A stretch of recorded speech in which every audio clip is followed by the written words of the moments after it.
Hi guys.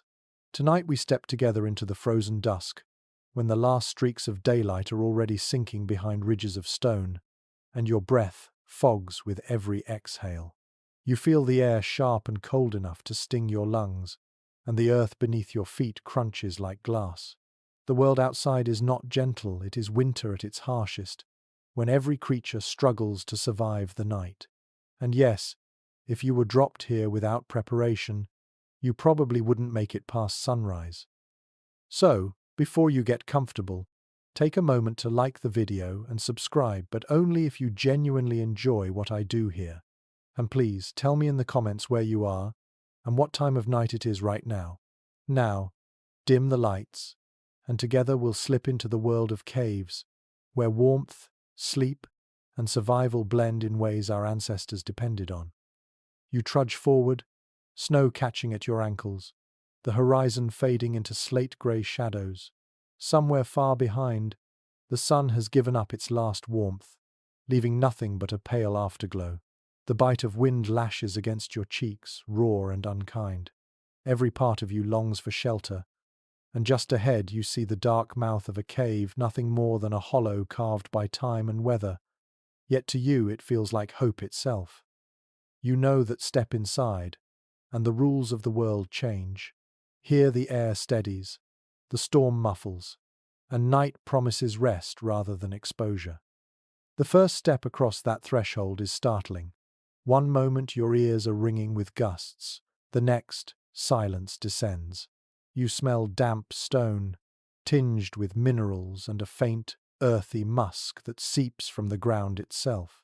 The cold is still there, of course, but softened, gentler, as if stone holds the air close. In fact, geologists have noted that caves maintain steadier temperatures than the surface, often hovering near the mean annual temperature of the region. It means that even in the depths of glacial winters, the cave doesn't swing as wildly as the blizzards outside. That stable atmosphere would have been a lifesaver for early humans seeking not just shelter but true rest. Your eyes adjust slowly, finding shapes, uneven walls, stones jutting like ribs, and patches of darker shadow where recesses dive deeper. You feel the ground firm beneath your boots, smooth in places, littered with pebbles in others. Your fingertips brush the stone, it is cool, slightly slick, as though polished by countless hands long before yours. You can almost sense them, people crouched here, huddled with children, carrying meat from the hunt, stacking firewood. Imagine them stepping in with you, whispering in languages lost to time. Archaeologists often remark on how natural shelters like this became prime winter refuges. Evidence of soot layers high on cave ceilings shows that fires burned here season after season, and yet historians still argue whether groups stayed all winter long or used caves as temporary stopovers. Some point to heavy deposits of ash, bones, and tools that suggest long-term residence, while others believe groups moved regularly, never staying too long in one place for fear of exhausting local resources. You may picture them either way, a band of kin making this hollow their winter nest, or wanderers passing through, grateful just for a few nights of warmth. As you settle on a ledge inside, listening to the faint whistle of air at the entrance, you notice how sound changes here. Outside, the world roared with wind. Inside, even your breathing seems louder, reverberating against stone. The acoustics of caves fascinated early people too, though not always in ways we fully understand. Some researchers speculate that echoing chambers inspired ritual singing or drumbeats. But in your case, right now, it simply means you can hear your own heartbeat calming after the struggle through the snow. It's a steady thump that reassures you are safe, at least for tonight. Imagine now the faint orange flicker of firelight beginning at the center of the chamber. Sparks catch, then wood snaps, releasing smoke that curls upward. The warmth radiates unevenly, reaching your shins first, then slowly brushing your face. The smell of charred resin fills the air, sharp yet comforting. Fire means more than heat, it is the line between life and death, the reason you can stretch out, sigh, and drift towards sleep without fear of freezing. It is also, quite literally, a clock. Without modern timekeeping, the fire's glow marked the hours. Brighter flames meant evening chatter, dwindling embers meant sleep was near. But before you lie down, you think of what cushions the ground. Stone is unyielding, its chill creeping into bones. So, you spread furs, perhaps from reindeer or bear, layered with straw or dried moss. These crude mattresses were surprisingly effective. Experimental archaeologists today have even built replicas, finding that moss mixed with pine needles resists insects and smells pleasantly fresh. A quirky tidbit?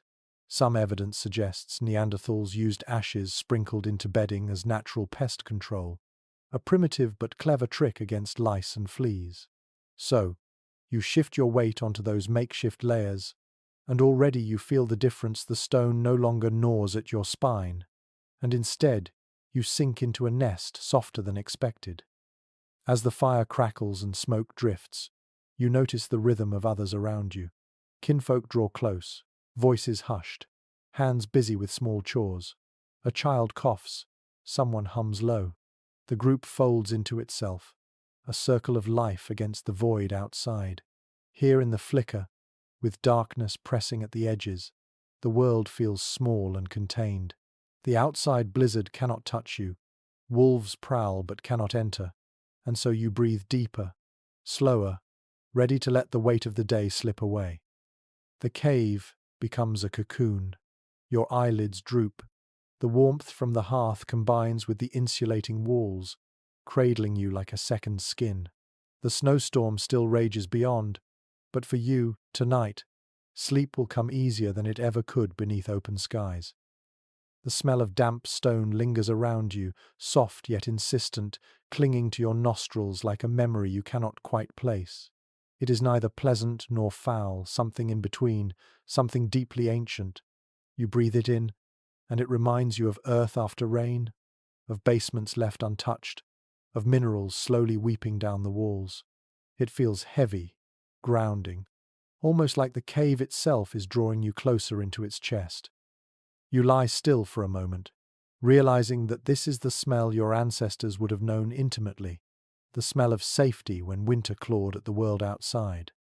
Close your eyes, and you can sense how the cave transforms once you commit to staying inside.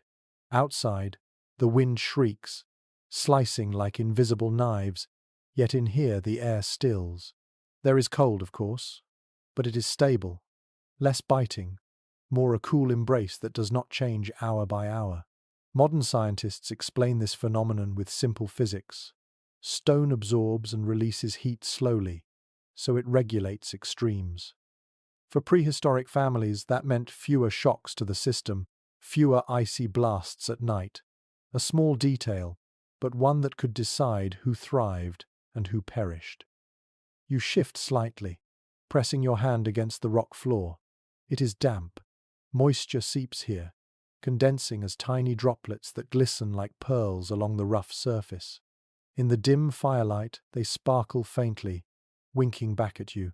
That dampness is not just decoration. It meant water nearby, dripping from stalactites or collecting in shallow basins.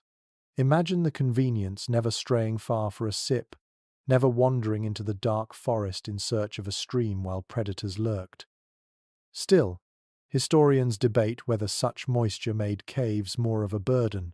Some argue that damp stone chilled the body too much, worsening ailments like arthritis or coughs.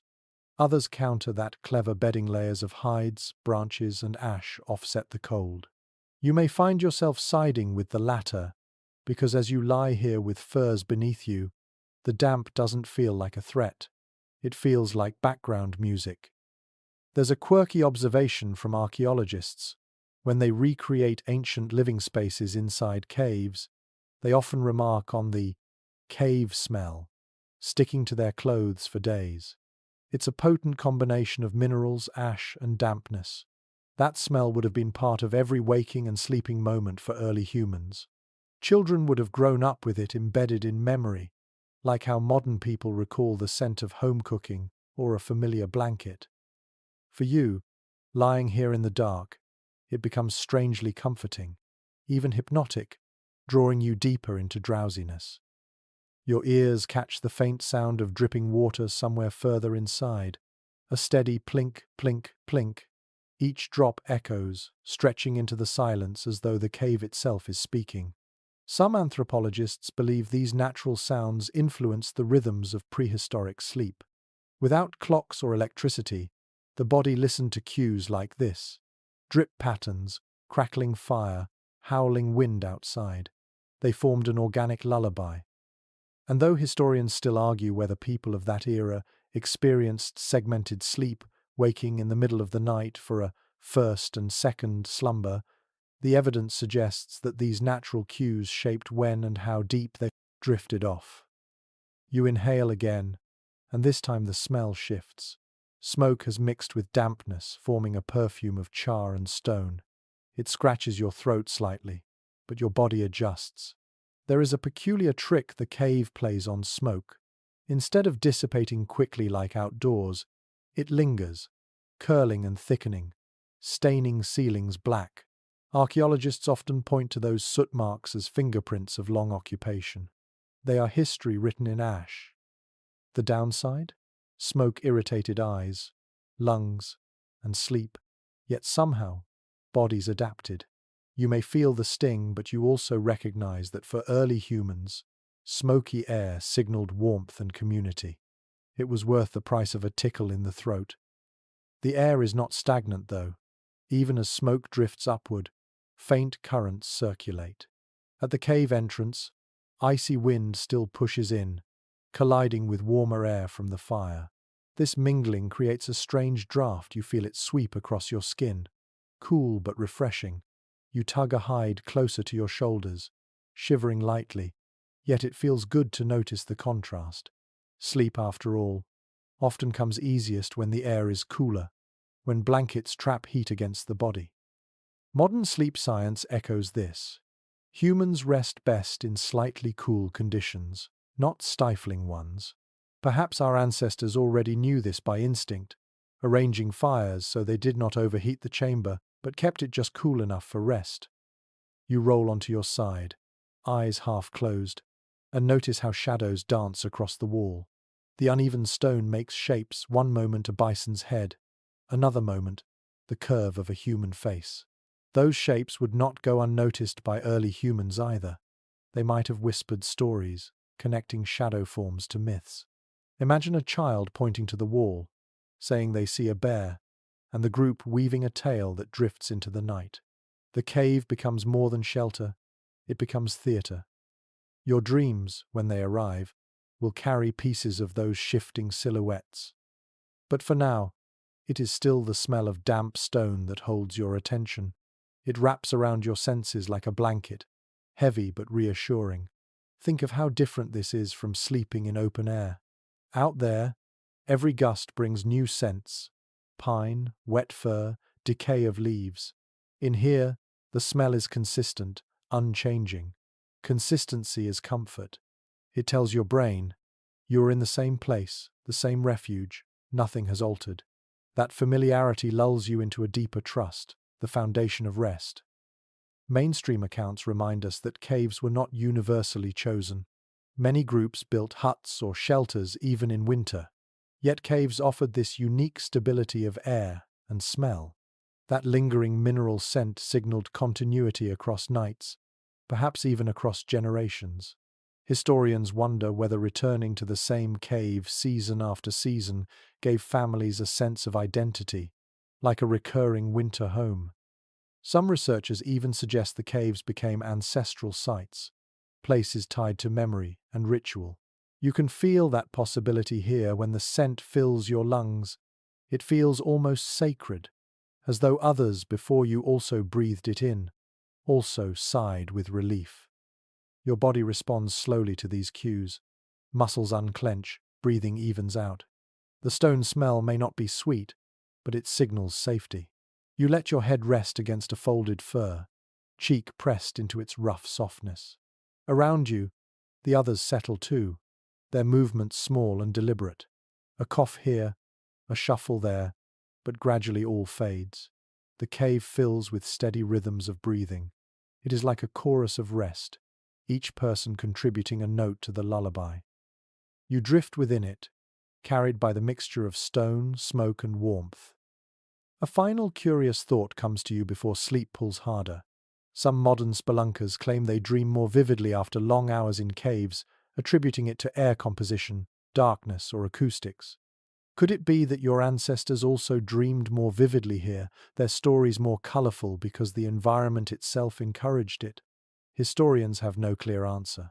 They still debate whether cave life sharpened imagination or dulled it.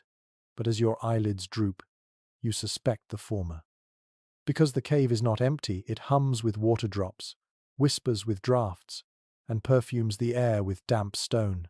It feels alive, and in its presence, your mind is already half in the realm of dreams. You pull the fur higher, nestle deeper into the bedding, and let the stone's smell seep into every sense. Safe, grounded, and suspended in this cavern womb, you yield to the night. You crouch closer to the center of the chamber, watching as sparks jump from flint to tinder, and fire begins its slow transformation from fragile ember to roaring life.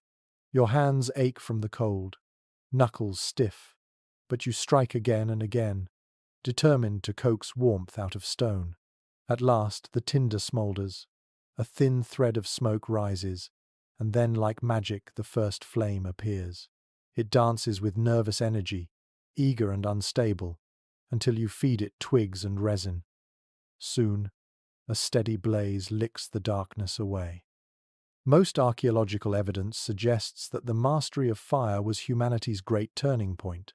For survival in freezing winters, nothing rivaled the hearth. It provided heat for the body, protection from predators, and even a psychological calmness that soothed restless nights. Without it, no amount of furs or caves could keep you alive through bitter months. Fire was more than survival, it was transformation. It reshaped sleep, allowing people to drift off without constant shivers or dread of frostbite. Your senses flood with the smell of burning wood, sharp, sweet, and smoky all at once. It fills the cave with both comfort and hazard. The ceiling begins to darken, faint streaks of soot collecting like shadows that will last for centuries. Archaeologists who excavate caves today still trace these black stains, recognizing them as signatures of long nights exactly like the one you are imagining now. They speak of continuity, countless generations huddled around similar fires, listening to the same crackle, staring at the same shifting glow. A curious little finding is that ancient hearths often contain not only wood ash but crushed bones. Some scientists believe bone was used as supplementary fuel when wood was scarce, producing a hotter and longer-lasting flame.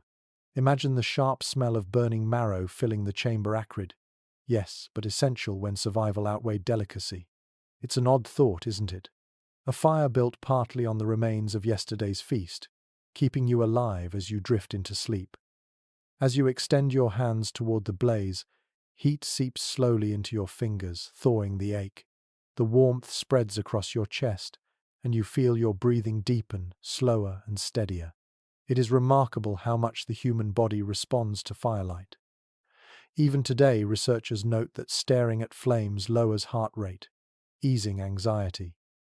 You sense that same ancient relaxation creeping in, the way your ancestors must have leaned back, eyes half closed, lulled by the gentle rhythm of flickering light. Of course, fire is not without risk. The cave mouth draws in wind, which occasionally sends sparks flying dangerously close to hides and hair. Children are hushed, reminded not to play too near. Adults keep a cautious eye on the embers, knowing a stray flame could undo all safety. Specialists remain split on how early humans managed these hazards. Some propose that careful hearth designs, stone circles, hollowed pits kept flames under control. Others think fire was more chaotic, requiring constant vigilance. You might lean toward the second, since you can feel the tension even as you relax, one ear always tuned for the crackle that signals trouble. But the benefits far outweighed the dangers. The fire doesn't just warm your body, it extends your day. Without it, Darkness would swallow everything the moment the sun set. With it, hours stretch longer.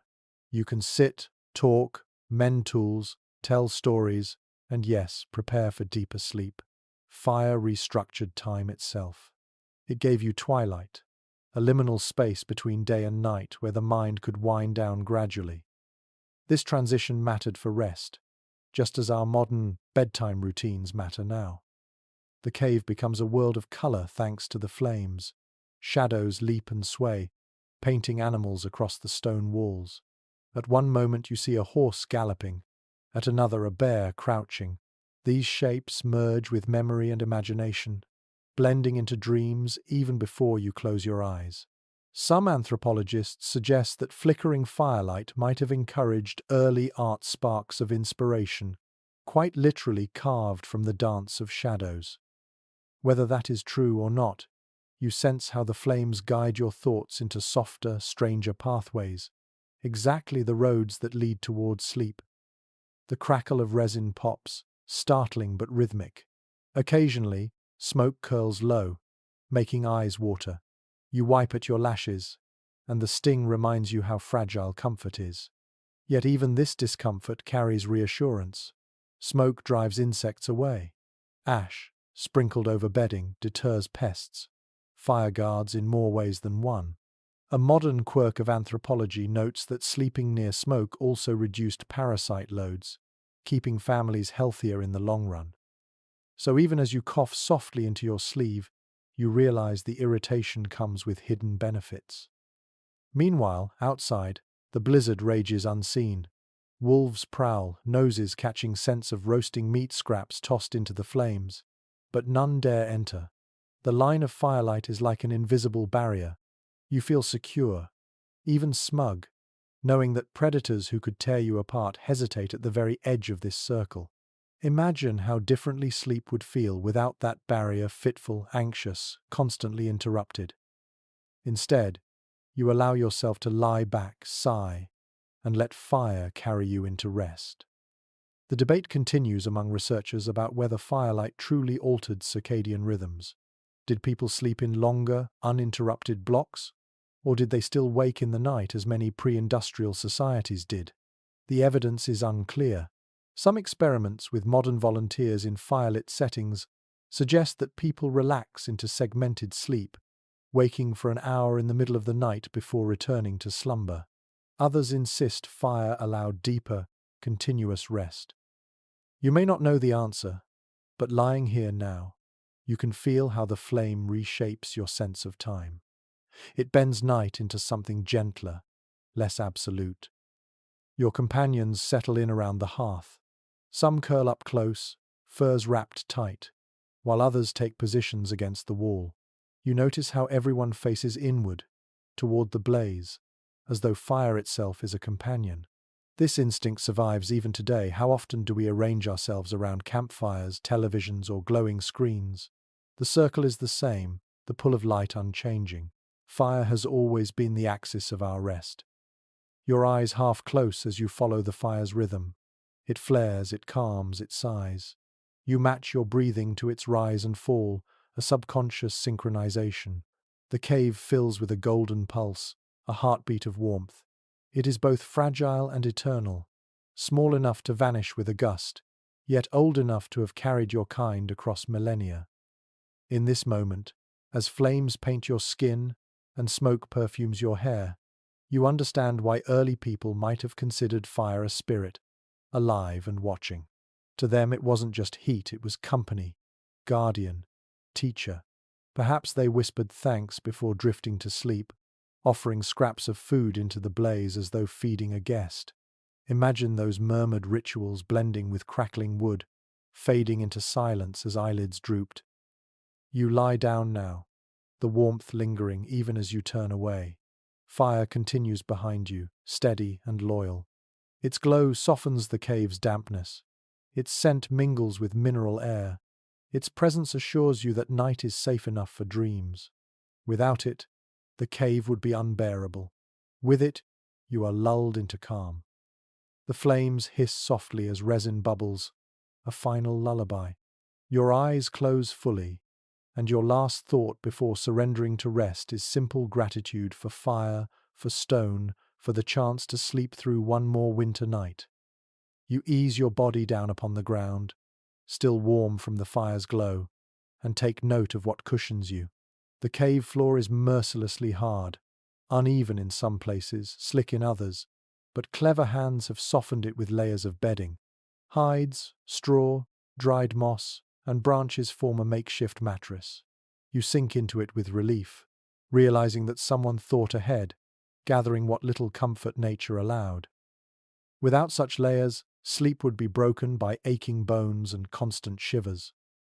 It is widely accepted among researchers that bedding materials were a crucial innovation for early humans.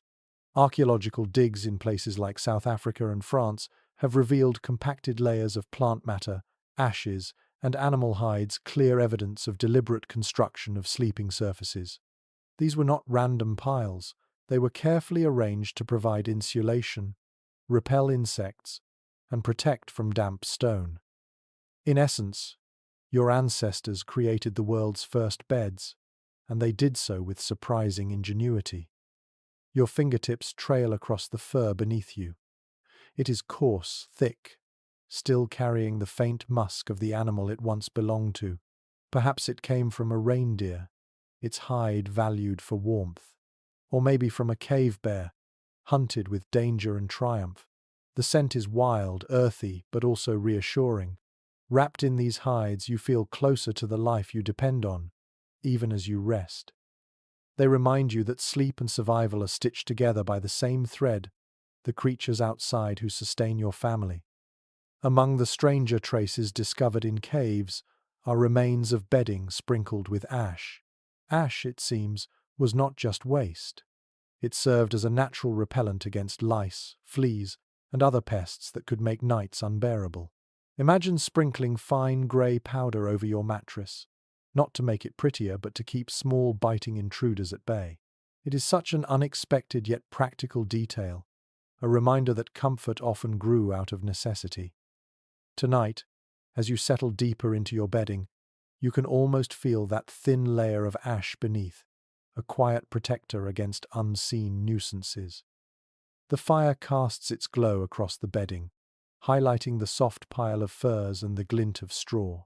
You notice how the materials form layers, one upon another, a primitive kind of architecture. Some archaeologists maintain that these layered constructions reveal a surprising level of planning. They suggest that families returned to the same sleeping spots night after night, rebuilding their nests, maintaining them, even improving them over time. Others argue these beds were temporary, built only for a few nights before moving on. Interpretations differ when it comes to how permanent these arrangements were, but one thing is clear: comfort mattered. Even in the harshest winters, people wanted more than survival, they wanted rest that restored them. You imagine yourself lying on bare stone for comparison. The thought alone makes your back ache. Stone would leach heat mercilessly, chilling muscles, numbing joints. But with furs beneath you, that cold is blocked. Instead, you feel warmth radiating up from your own body, trapped and reflected back by the hides. The straw adds resilience, springing lightly beneath your weight, keeping your body elevated just enough from the damp. Moss adds softness, its faint pine-like fragrance mingling with the smoky air. Together, these layers form a cradle, a cocoon against winter's cruelty. Close your eyes, and you hear the subtle creak of straw shifting as someone beside you moves. It is a gentle sound, oddly soothing, like the rustle of dry grass in summer. The bedding is alive with texture and sound, part of the cave's lullaby. Even as children squirm and adults stretch weary limbs, the nest holds everyone, absorbing movements into its embrace. The bedding is communal, not individual. You do not claim a personal mattress, you share in one great nest, bound together by closeness.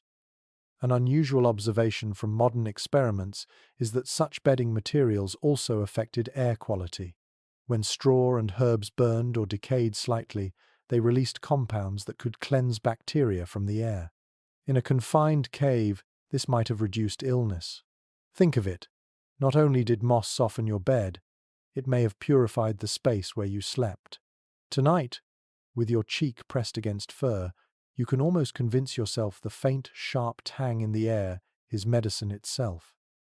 You roll slightly to your side, pressing your body against the warmth of another. Sleeping in groups was not optional. It was survival. Shared bedding meant shared heat, each body contributing to a pool of warmth that made the difference between life and death. The hides draped across multiple figures, cocooning them all, turning a handful of humans into one large breathing organism. Each exhale softened the air. Each heartbeat contributed to a rhythm.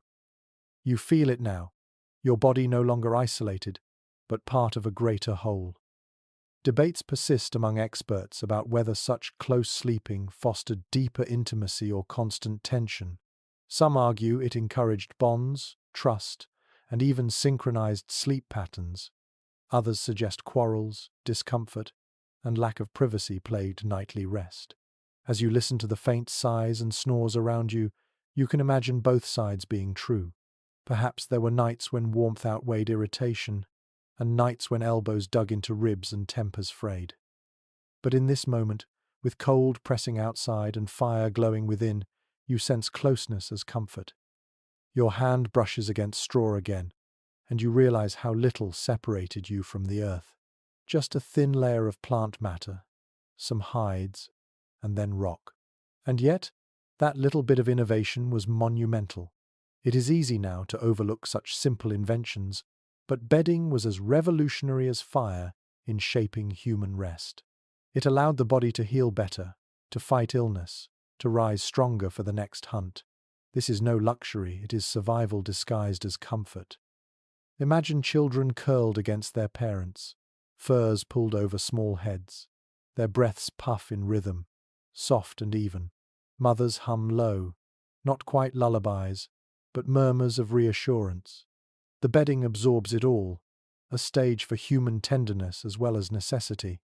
You realize that sleep here is not only about keeping the body alive, it is about nurturing the spirit, ensuring that even in the depths of ice, moments of peace endure. Some researchers note that this closeness to hides and moss also meant closeness to scents. Every night, the smells of animal, plant, and smoke pressed into skin and hair. It may sound unpleasant, but perhaps it became part of identity, the scent of family, of tribe. To those children, the odor of fur was not strange, it was home. Tonight, as you breathe in that musk, you feel strangely comforted too, as though your senses recognize something ancient, older than memory itself. The cave around you sighs. Drips fall in the distance, fire pops, straw rustles. These are the lullabies of your ancestors, woven into the bedding beneath you. You shift, sigh, and let the hides envelop you further. Outside, the blizzard sharpens its teeth, but inside you rest. The bedding does its work silently, insulating you from cold, pests, and pain. It is humble, yet it holds the weight of innovation. As your eyelids grow heavy, you realize you are not just lying on animal skins and dried plants. You are lying on the first true beds of humanity, the foundation of all comfort that would follow. From these crude nests sprung mattresses, quilts, and pillows centuries later, but none of those modern luxuries matter right now. What matters is the warmth seeping into your bones, the softness beneath your cheek, and the gentle knowledge that you will make it through the night. The fire has settled into a steady glow now, not roaring, not threatening to vanish, but humming along as if it, too, has found a rhythm for sleep. You lie back, half-lidded eyes gazing upward, and there it is, the gentle hush of water dripping from some unseen stalactite in the depths of the cave. Plink, plink. The sound stretches across the chamber, echoing in ways that transform the smallest droplet into something grand. It feels like a metronome keeping time in the darkness, a patient and eternal lullaby whispered by stone itself. Excavations consistently reveal that prehistoric caves bore signs of water erosion and dripstone formations. Many shelters chosen for winter survival were not just empty cavities but living spaces shaped by centuries of dripping, flowing water. To the modern ear, That sound is white noise, soothing, steady, a signal to the brain that it is safe to rest. Imagine how profound it must have been for your ancestors. No electricity, no hum of machines, no street lamps outside the window, only the faint rhythm of water falling into pools. A soundscape carved by nature and carried straight into their dreams. You turn your head slightly, listening harder. The sound is not uniform. Some droplets are quick, striking with a sharper tone. Others slower, rounder, a deeper splash. Each variation becomes a note in the cave's hidden music. Children curled under furs may have fallen asleep faster because of it. Mothers nursing infants may have timed their breathing to those drops.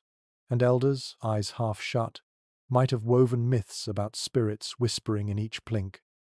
An unusual observation from speleologists, the scientists who study caves, is that dripping water can alter its pitch depending on the size of the cavity it falls into.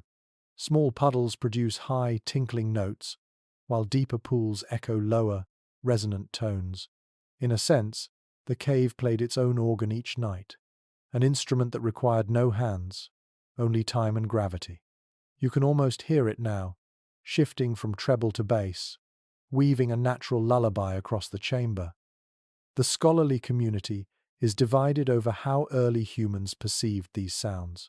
Some anthropologists suggest the echoes were unsettling, even frightening, making caves seem haunted. Others argue that people embraced the noise, interpreting it as protective spirits or ancestral voices keeping watch. You, lying here with your cheek against fur and eyes half closed, feel it as comfort. Each drip marks the passage of time, not threatening but reassuring. It says, "The cave is alive, but it means you no harm." Your nose catches another layer of scent, now damp air stirred by droplets striking stone. It carries the faintest mineral tang, sharp like iron, yet refreshing. The smell mixes with smoke, hides, and moss to create a cocktail of earthbound aromas. Oddly enough, it is not suffocating.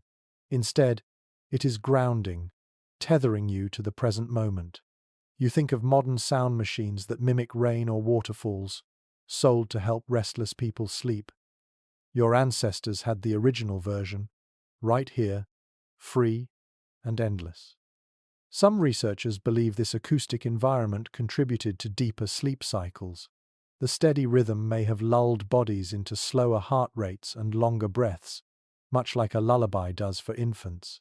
The theory has its detractors. Of course, others claim the irregularity of drips could just as easily wake people. Still, when you let yourself imagine lying here night after night, the pattern becomes hypnotic. Your mind begins to sync with it, your thoughts spacing out like the drops themselves. There is a quirky little detail uncovered at certain sites. Dripstone formations near bedding areas often bore small indentations where people may have collected water in skins or gourds. It seems that not only did they listen to the water, they lived by it. A drip might lull you to sleep while also filling tomorrow's supply of drinking water, dual purpose, practical and poetic. Tonight, as you listen, you imagine a gourd catching those plinks, a steady resource gifted by the cave's own heartbeat. The drip echoes further into the chamber, mixing with the crackle of embers. Together they create layers of soundfire's warmth in one ear, water's patience in the other. You realize how balanced it feels. Flame and drip, heat and cool, light and dark. Each sense is attended to, each need mirrored. The cave provides not just walls but a symphony. Sleep doesn't creep in through silence, it flows in through harmony. You shift on your bedding, noticing how every movement carries into the quiet. A rustle of straw, a sigh from someone nearby, all swallowed into the greater resonance. The dripping water becomes a backdrop, masking small disturbances, smoothing rough edges. It is like the hum of traffic lulling modern sleepers, only purer, untouched by human machines. Perhaps this was one of nature's gifts, sound designed not to distract but to cradle.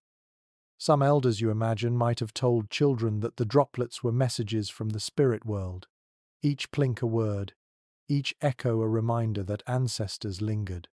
In fact, some scholars argue that caves themselves were viewed as liminal spaces, the thresholds between the living world and the underworld. If so, then these water sounds would have deepened that mystique. Yet even if interpreted as otherworldly, they weren't always feared. Instead, they could be reminders of protection, of unseen presences keeping watch while the family slept. Your eyes droop as you follow the rhythm. You don't count the drops, they count you, marking your slow surrender into rest.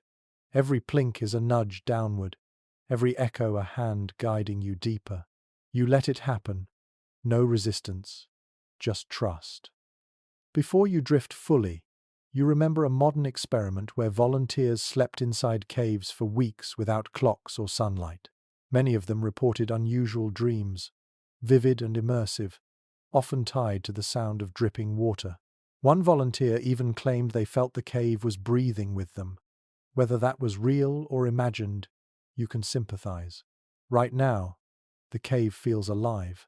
Its drips a pulse in your ears, synchronizing with your chest. Outside, the storm howls, but you barely notice. Wolves, snow, cold, they are muffled into nothingness. Inside, only fire and water remain, ancient opposites blending into one gentle song. You curl closer into your bedding, body loose, mind softened, and accept the lullaby. You may not know if this is superstition or science, comfort or coincidence, but tonight, the dripping water belongs to you. It will carry you into dreams as faithfully as it has carried countless generations before. Smoke curls upward in lazy spirals, finding its way to the roof of the cave, where soot marks spread like dark wings. You watch the fire's breath stretch higher, thinning as it climbs, and then pooling in a heavy haze near the ceiling. It clings there, stubborn, only escaping through cracks and fissures invisible in the shadows. Your lungs catch slightly with each inhale, but you've already learned to live with it. This is the price of warmth and safety, air that scratches at the throat, eyes that water, yet bodies that survive. Most archaeologists agree that soot deposits are among the clearest signs of long-term cave habitation. When excavators tilt their lights towards ceilings, the blackened crust tells its own story.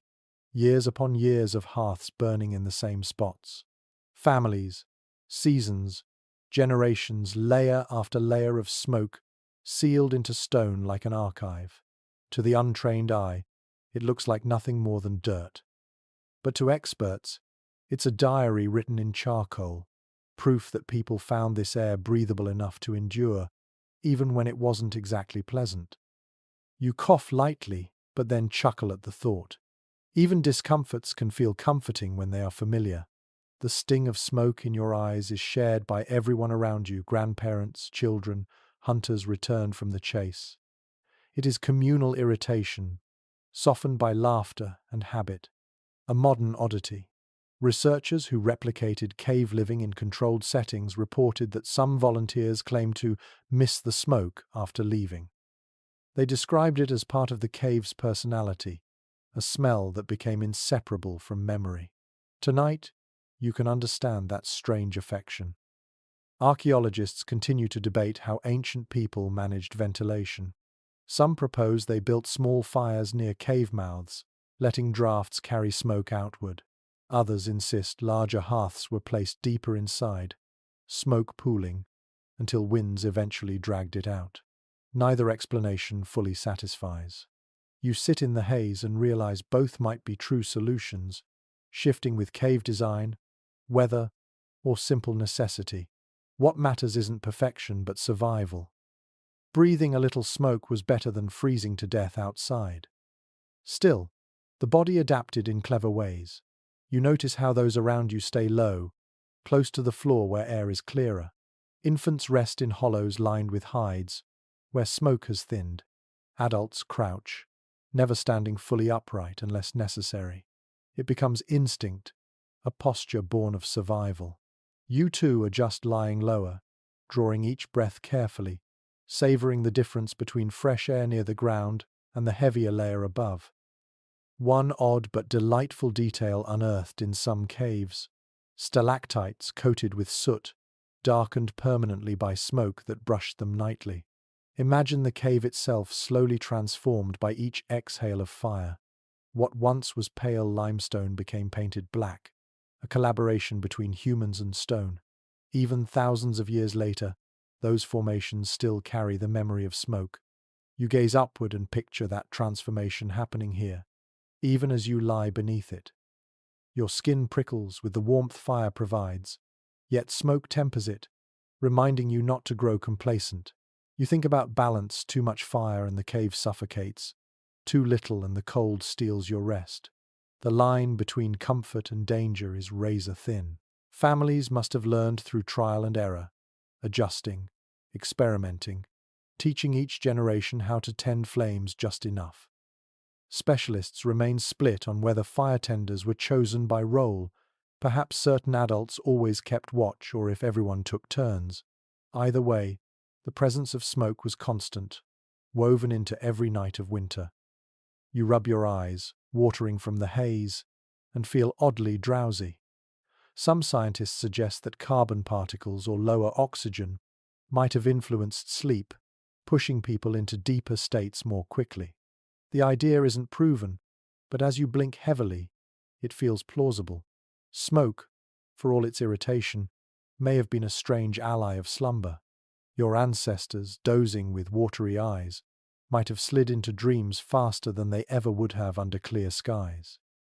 The sound of crackling wood continues, each pop a reminder that smoke is always moving. It snakes upward, reshaping shadows, curling into invisible paths. You imagine the cave roof mottled with scars of flame, layers of soot mingled with dripping minerals. Over centuries, smoke became part of the geology, fossilized evidence of nights like this. Without words or symbols, people inscribed their presence into stone simply by surviving. An unusual observation by modern cave explorers is how the smell of old soot lingers even in caves abandoned for millennia. Step into one, and you may still detect faint char, a whisper of fires long gone. It is a sensory time machine, pulling you back across eras. Tonight, as smoke weaves through your hair, you know that someone, thousands of winters ago, lay in this same haze, eyes watering, lungs adjusting, yet heart slowing into rest. The children stir, some coughing softly, but no panic follows. Parents soothe with gentle pats, murmurs blending into the crackle. The group has accepted smoke as part of life, not an intruder. You realize this acceptance is a kind of wisdom resisting what cannot be changed, only wastes energy. Instead, they folded discomfort into routine, even into comfort. Smoke meant warmth. Smoke meant company. Smoke meant you could close your eyes and expect to wake again. Your vision blurs slightly as tears sting, but the firelight beyond those tears glows softer, hazier, like a lantern seen through fog. It is beautiful. In a way, flame and smoke collaborating to paint dreamscapes on the cave walls. Bison and horses flicker, shadows elongated by the shifting haze. This theatre of smoke and light must have entranced children, their first stories written in vapor. Maybe that's how myths of spirits in the flames began, or how elders explained the blurred visions of half-sleep. You let your breath fall into rhythm with the fire's sigh. Inhale, cough lightly. Exhale, relax. Your body knows what to do, even as lungs negotiate with haze. A warmth spreads through your limbs, making the sting in your eyes feel minor, manageable. Comfort, here, is not the absence of hardship. It is the art of resting despite it. As you nestle deeper into your bedding, the smoke above thickens, but you pay it little mind. You know it will find its way out eventually, slipping through cracks and mingling with storm winds. For now, you remain inside its embrace. Your eyes close, and you imagine that blackened ceiling stretching across centuries, carrying memories of every flame, every family, every night where survival and sleep intertwined. And with that thought, you let the smoke cradle you into dreams. The fire breathes steadily, its glow softening the rough walls, and the bedding cradles your weight. Yet warmth does not come from flames alone. You notice the closeness of bodies around you, kin pressed side by side, shoulders brushing, breaths mingling in faint white clouds. The hides stretch across not one figure, but many, wrapping everyone together. It is a blanket of fur and flesh alike, a shared cocoon spun out of necessity. Archaeological evidence strongly suggests that communal sleeping was the norm in prehistoric caves. Bones, hearths, and bedding layers are often found grouped tightly, as if entire families slept in circles. This pattern implies more than convenience. It reflects survival strategy. When bodies share heat, energy loss slows. Each person becomes a furnace for the next. In frigid winters, this was no small advantage. It meant the difference between waking to hunt again or never waking at all. You feel the warmth immediately, not just as temperature, but as comfort. A hand brushes against yours, not intentional, just gravity pulling limbs together. You don't flinch. Instead, you let the contact remind you that you are not alone. The cold outside can bite all it wants inside. You are part of a greater warmth, a human hearth. Among the more curious discoveries in anthropology is the suggestion that synchronized sleep rhythms may have emerged from such arrangements. When one person stirred, others adjusted, settling again into collective stillness. Modern studies of people who camp without artificial light show that their sleep cycles often align naturally. Imagine that here, a dozen individuals drifting into slumber at nearly the same moment, their breathing gradually sinking, the entire group moving as if one organism. The cave itself must have hummed with that rhythm, like a great sleeping animal. Researchers remain divided on whether communal sleeping fostered stronger social bonds or bred constant friction. One side argues that nightly closeness built trust and empathy, the foundation of cooperative hunting and shared survival. The other suggests it caused tension, snoring, coughing, fidgeting, and the loss of private space. As you shift slightly against your neighbor's shoulder, you can believe both. Perhaps there were nights of annoyance, but in the face of blizzards and predators, the need for unity outweighed any irritation. Your senses expand in this nest of warmth. You hear the layered breaths around you, some slow and heavy, others quick and shallow. Each voice adds texture to the soundscape. A child sighs in sleep, the exhale thin and high. An elder's chest rumbles with a deeper rhythm. All blend together into an accidental symphony. You match your breathing to it without realizing, falling into step with the group's collective pulse. One unusual observation from modern recreations: people sleeping in close quarters often experience lower stress hormones compared to those isolated. There is a calming effect in hearing others nearby, in feeling subtle touches of warmth. Loneliness evaporates. Even today, some cultures keep the tradition of group sleeping, not only for warmth but for emotional comfort. You sense that comfort acutely, an invisible safety net woven out of proximity. The hides smell faintly of musk and smoke, but also of kin. Your nose catches the unique human scent, salty, earthy, familiar. It is not perfume, but it is identity. To children, the smell of family meant security. To you, pressed into this communal cocoon, it signals that you belong. The cave may be stone and cold, but the people make it a home. Of course, not all nights were tranquil. Imagine arguments carried into the bedding, siblings squabbling, couples bickering, someone claiming more space than their share. Perhaps laughter followed, or perhaps sulking silence. Academic circles have long discussed whether this closeness amplified conflict or created resilience. Maybe both. You can almost hear echoes of a grumble or a chuckle, fading into eventual snores. Even discord becomes small when exhaustion settles in. You shift again, feeling how hides stretch taut across multiple bodies. It is not like your modern blanket, tailored to one sleeper. Here, coverings belong to everyone. If one tugs, the others adjust. The fabric of rest is literally shared. This requires cooperation even in unconsciousness. That lesson, subtle yet profound, shaped human culture. To rest well, you had to yield a little comfort for the group. Tonight, you give up a corner of hide, and in return, someone else's warmth shields your spine. The fire pops, sending sparks briefly skyward, and heads stir reflexively. No one rises. The danger is minimal, and trust carries the group. You think about how these reflexive checks, glances, murmurs reinforce safety. Someone is always close enough to wake if needed. You are never unguarded, not in such intimacy.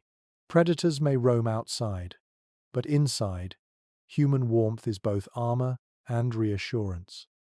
You close your eyes, letting yourself melt deeper into this pile of humanity. Each movement is absorbed by the whole, your weight carried by more than just bedding. It is carried by trust.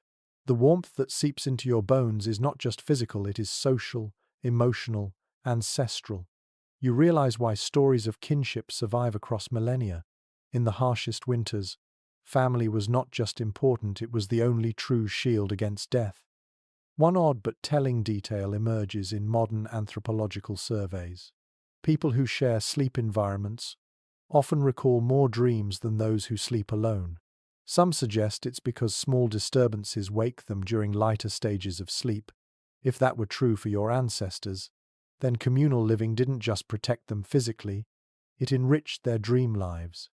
Perhaps dreams became shared stories, retold by firelight the next day, weaving collective mythologies.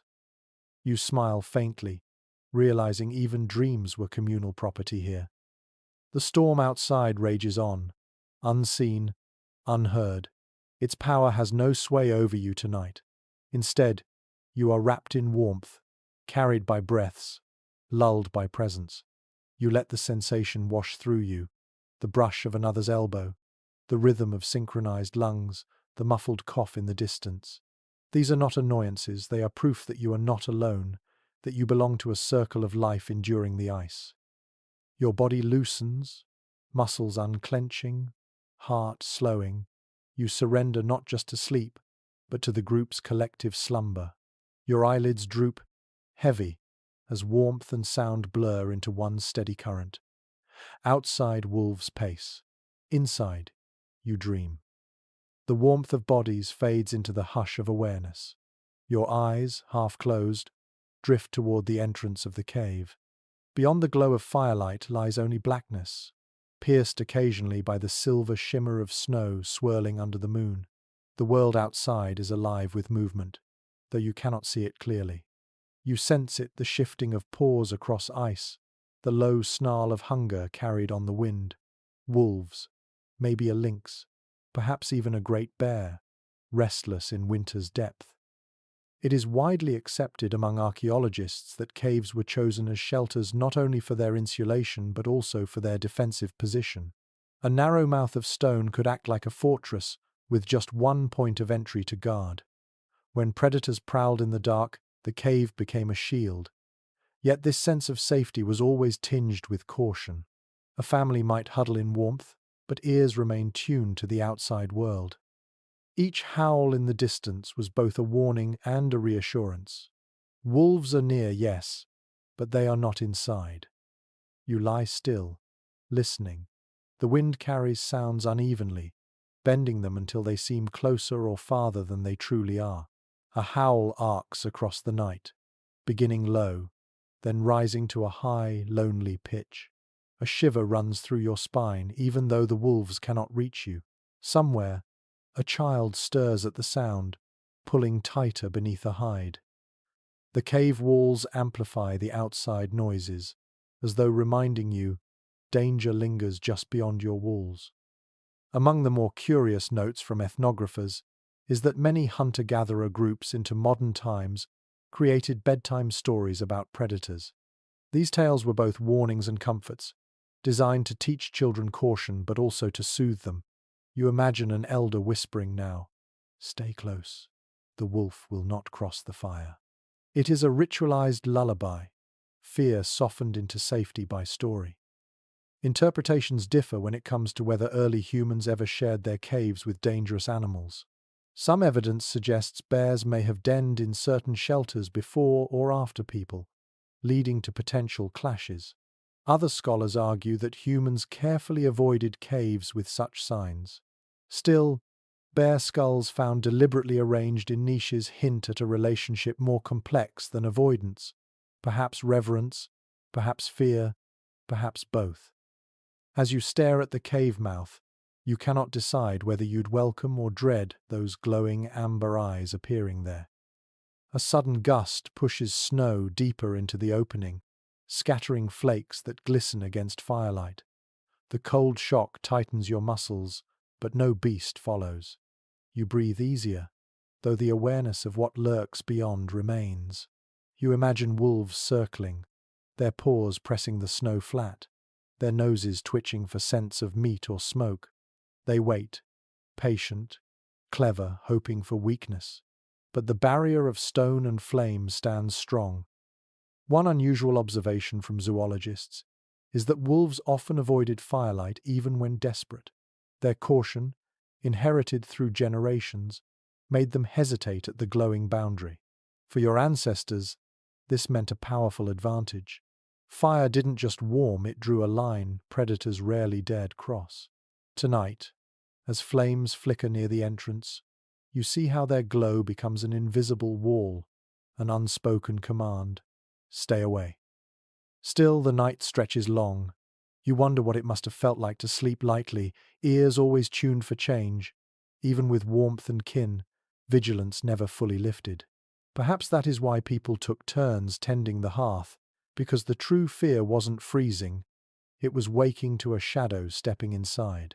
Specialists remain split on whether night watches were formalized roles or simply instinctive insomnia among some members of the group. You can almost picture one person now, eyes half open, watching the cave mouth while others drift deeper into dreams. The fire cracks, briefly flaring bright, and the shadows it casts seem to leap like intruders across the stone walls. You blink and realize it is only illusion. Yet illusions themselves had power here. How many times did a half-dreaming figure believe they saw a predator in the flicker, only to sigh in relief when it vanished? Perhaps those moments seeded myths of spirits pacing at the threshold, guardians or tricksters, keeping sleepers alert. You draw your hide closer, ears still pricked for the faintest sound. Beyond the storm's howl, you think you hear crunching paws. Maybe it is only branches snapping under ice. Maybe not. That uncertainty was constant in cave life each night, a wager with nature. You rest anyway, because rest is not optional. It is an act of faith, trusting that stone and fire will hold. An odd but poignant discovery at some European sites is the presence of claw marks etched into walls. Some are shallow scratches from humans shaping tools, but others are deeper, older marks of cave bears or big cats long before people settled here. Imagine lying in the dark, eyes drawn to those scars, wondering what beast once prowled this same chamber. They are reminders that safety is relative, that caves are borrowed homes in a world of competitors. And yet, despite the danger, you feel gratitude. Outside, predators own the night. Inside, you sleep. You surrender to drowsiness, knowing that stone wraps you, that fire warns intruders, that kin breathe beside you. The world beyond the entrance may be filled with hungry eyes, but tonight those eyes cannot touch you. The wolves will circle, the snow will fall, the wind will gnash its icy teeth, but here, in your hollow of stone, you are wrapped in warmth, in trust, in the fragile but stubborn gift of rest. You allow yourself to close your eyes, knowing danger will wait until morning, and by then, you will be ready. The fire softens, glowing like a tired heart, and the cave is steeped in shadows that stretch and sway across the stone. You lie back, lids heavy, and begin to notice how those flickering shapes become stories all their own. The bison etched on the wall seems to stir, head lowering as if grazing. A jagged crack in the rock morphs into a hunter's spear. Even the curves of the ceiling mimic the swell of mountains outside. It is not stillness, you see, but a moving theatre, an endless play of light and stone. Excavations at Paleolithic sites show evidence of deliberate use of fire near painted surfaces, suggesting that early artists may have understood how flicker transformed their work. It is widely accepted among researchers that shadows gave the art motion, breathing life into static figures. Children lying on bedding would have seen not just ochre lines but herds running, predators stalking, spirits leaping. Sleep came not in silence but through immersion in this visual dreamscape. You blink slowly, mesmerized. The shadows lengthen, shorten, ripple. Your mind begins to play tricks, turning the randomness of light into coherent patterns. A horse gallops. A bird spreads its wings. Perhaps this was humanity's first cinema. Stories performed by flame long before words etched them. It is hypnotic, this unintentional show. You understand how imagination and sleep blurred together in these spaces. A curious little finding from cave excavations: soot, stained bones with sharpened ends, possibly used as primitive lamps. Researchers believe these bones were filled with fat and lit, casting longer, steadier glows against walls. That extended the shadow play, creating slower, more deliberate dances of light. Imagine lying here, eyes drifting shut, watching a lamp-fed shadow stretch across the ceiling like a migrating bird. Even dreams might begin with those illusions, carried forward into the night. Interpretations differ when it comes to whether these shapes inspired myths or merely entertained restless minds. Some scholars suggest the shadow shows birthed ritual spirits of animals returning through art, guiding hunters in dreams. Others argue it was simpler, a distraction that soothed children and calmed nerves before rest. Neither explanation is certain, yet as you watch shapes stretch and flicker, you realize it doesn't matter. Whether divine or mundane, the result is the same: peace, fascination, the gentle surrender to drowsiness. You let your eyes wander along the jagged stone. The cracks and bulges create endless possibilities: faces, beasts, landscapes. A child whispers softly, pointing to a shadow that looks like a bear. An elder chuckles, weaving a tale about a great spirit watching from above. The story doesn't last long before the rhythm of breathing takes over, but the impression lingers. The cave itself has spoken, its voice a chorus of shadows. An unusual observation from experimental archaeology: modern people placed in firelit caves often report the same sensation: shadows shifting into recognizable shapes, even when they know it's illusion. Our brains crave patterns, finding meaning in randomness. To your ancestors, without scientific explanation, those patterns may have felt like genuine visions. Sleep must have come tinged with awe, as if the world itself leaned down to whisper before you closed your eyes. The shadows ripple across your own skin, painting you in tiger stripes of light and dark. You watch your hand turn into a claw, your outlines stretch into something monstrous. Children likely played with such shapes, their fingers creating birds, wolves, or spirits on the walls. In those playful acts, comfort grew. Fear of the dark melted into laughter, then into slumber. You can almost hear giggles echoing through the chamber, soon swallowed by yawns. Researchers remain divided on whether such nightly shadow shows were intentional or incidental. Did people build fires precisely to animate art, or was it a happy accident of survival? Specialists have yet to settle this debate, but you feel the truth lies somewhere in between. Fire was necessity, art was expression, and together they made nights magical. No one needed to plan it, shadows danced regardless, and people embraced the wonder. The fire crackles again, flaring briefly, and the shadows leap wildly, chaotic, dizzying. You catch your breath, startled, then laugh softly at your own reaction.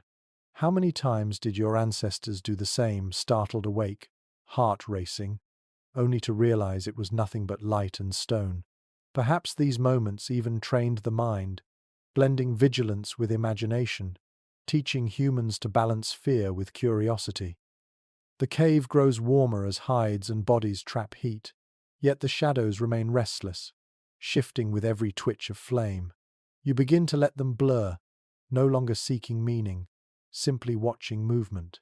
The effect is hypnotic, like staring at ocean waves or drifting clouds.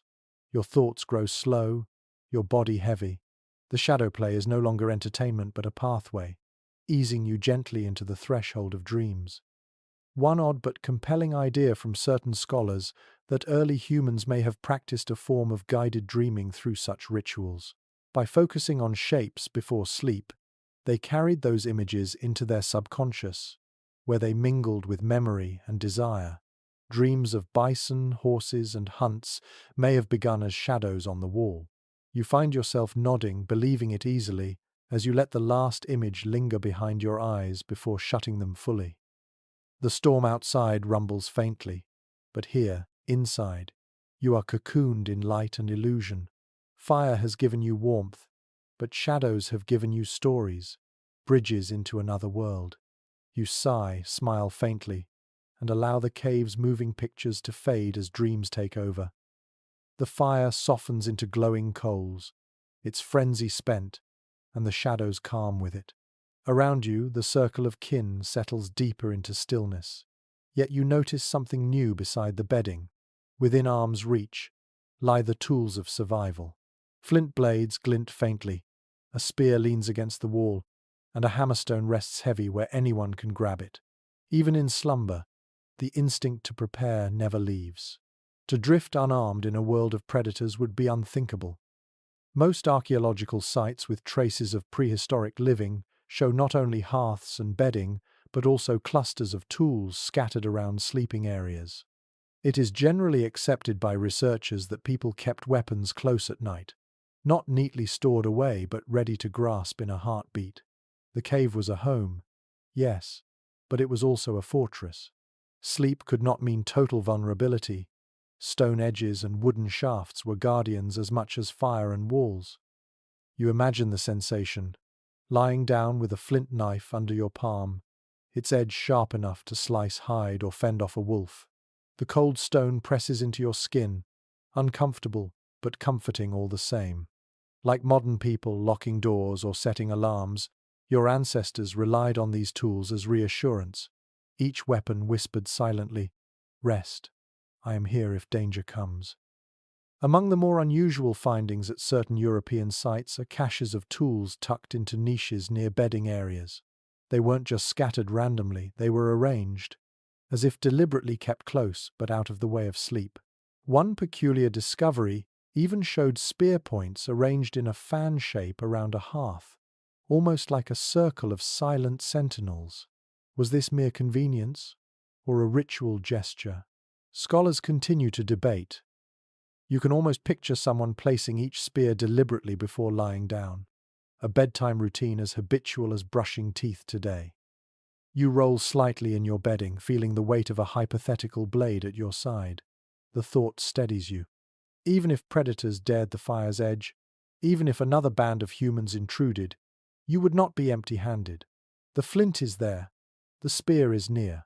The tools themselves become part of your body, extensions of instinct, even while your mind drifts.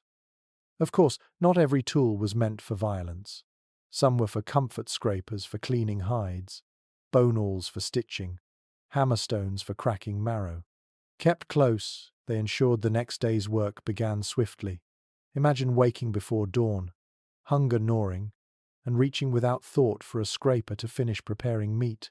Tools at the bedside meant efficiency, a rhythm of life where work and rest intertwined seamlessly.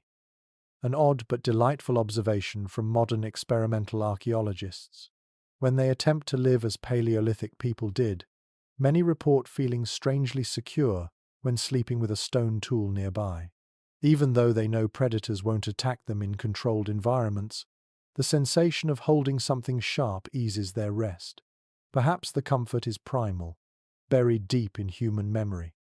Tonight, you feel that same ancient reassurance, your hand curled, as if gripping a blade even in sleep.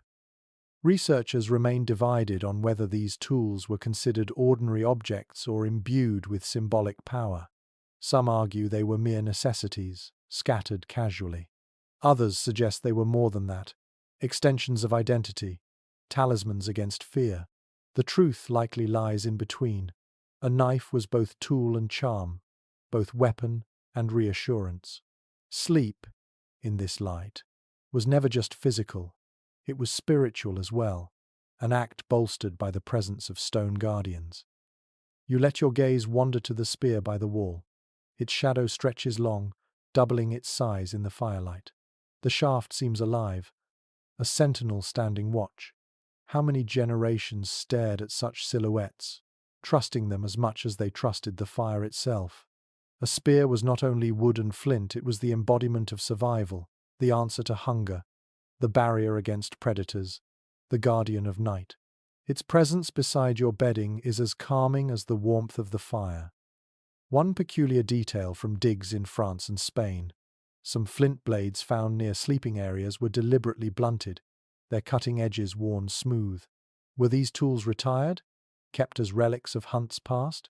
Or perhaps they were safe versions left near children, teaching them the habit of sleeping with stone without the risk of cuts. Interpretations differ, but the idea is charming that even in prehistory, children may have had practice tools, echoes of adult habits guiding them gently into tradition.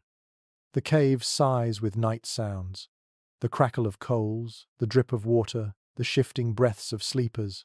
Yet layered beneath it is the quiet confidence of tools nearby. Your ancestors slept not in helplessness, but with stone and bone within reach. It did not erase danger, but it dulled fear enough for rest to come. You imagine waking suddenly at a noise, the snap of a branch, the growl of a beast. In that moment, your hand would already know where to reach, your body rising half from instinct, half from practice. That readiness was part of sleep itself, woven into the posture of rest. To sleep deeply meant to sleep armed, to let the mind wander while the body stayed coiled like a spring. There is a scholarly debate about whether such vigilance led to fragmented, lighter sleep among early humans. Some argue that constant readiness kept slumber shallow, reducing restorative cycles. Others counter that shared warmth, predator barriers, and tools together provided enough security for true deep sleep. Perhaps the answer is not universal but situational. Some nights heavy with exhaustion after hunts, others lighter, restless, ears tuned for danger. Tonight, you sense yourself slipping into the deeper kind, reassured by fire, kin, and the silent company of stone. Your hand curls again, this time loosely, as if embracing the idea of a tool more than the tool itself. You exhale, letting tension seep out of your shoulders. The presence of blades and spears becomes background, no longer sharp reminders of danger but part of the environment. Just as the bedding cradles your body, the tools cradle your mind, giving permission to drift. Outside, predators still roam. Inside, shadows still shift. But here, in this circle of warmth, every detail has been prepared. Fire tended, hides layered, kin gathered, tools waiting. The stage is set for slumber, and you yield to it fully. The coals dim further, their glow steady but soft. Your eyelids drop, your breath slows, and your last thought before dreams arrive is this: safety is not the absence of threat, it is the readiness to meet it, even in sleep. The hours of night stretch on, longer than you are used to. Winter does this, the sun fades early, and dawn hesitates, leaving humans to swim through an ocean of darkness. Here in the cave, you feel it intensely. The fire's glow has dimmed to a bed of coals, barely enough to paint the walls, and the hush deepens. Your body notices the rhythm of the season as surely as your mind does. The nights are vast, demanding more sleep than summer ever would. It is widely understood among historians of prehistory that the cycle of rest followed the cycle of light. Without clocks or electric lamps, people moved with the seasons. Winter nights brought long hours of slumber, punctuated perhaps by waking intervals. Summer, by contrast, shortened rest, pushing people outdoors for longer hunts and harvests. This seasonal rhythm shaped not only sleep but mood, energy, and survival strategies. You stretch under the hides, aware of the weight pressing more heavily than usual. The body craves stillness in winter, a slow burn of energy to last through lean times. Even today, Modern sleep research finds that people often feel drowsier during darker months, an echo of those ancient rhythms. Your ancestors accepted it naturally. They did not fight the season. They let their bodies sink into deeper, longer slumbers, mirroring the earth itself at rest. An unusual observation by scholars studying circadian biology. Some indigenous groups in polar regions today still follow a form of seasonal hibernation, spending extraordinary amounts of time in sleep or quiet rest during the depths of winter. It isn't literal hibernation, like a bear, but it is closer to it than most modern lives allow. Imagine prehistoric families adopting a similar pace, days shortened to small bursts of activity, nights elongated into restorative stillness. You, curled inside the cocoon of the cave, can feel the same pull. Archaeologists continue to discuss whether prehistoric humans segmented their sleep during these long nights. Some evidence drawn from later historical sources suggests people drifted into first sleep soon after dusk, woke for an hour or two in the middle of night, then returned for a second sleep before dawn. Others argue winter exhaustion encouraged long, uninterrupted slumber, especially when fire and bedding offered security. The debate lingers, unresolved, but both possibilities seem plausible as you lie here. Perhaps tonight will bring a single deep rest. Perhaps you will stir later, sit by the embers, then sink down again. Either way, the night grants you hours enough.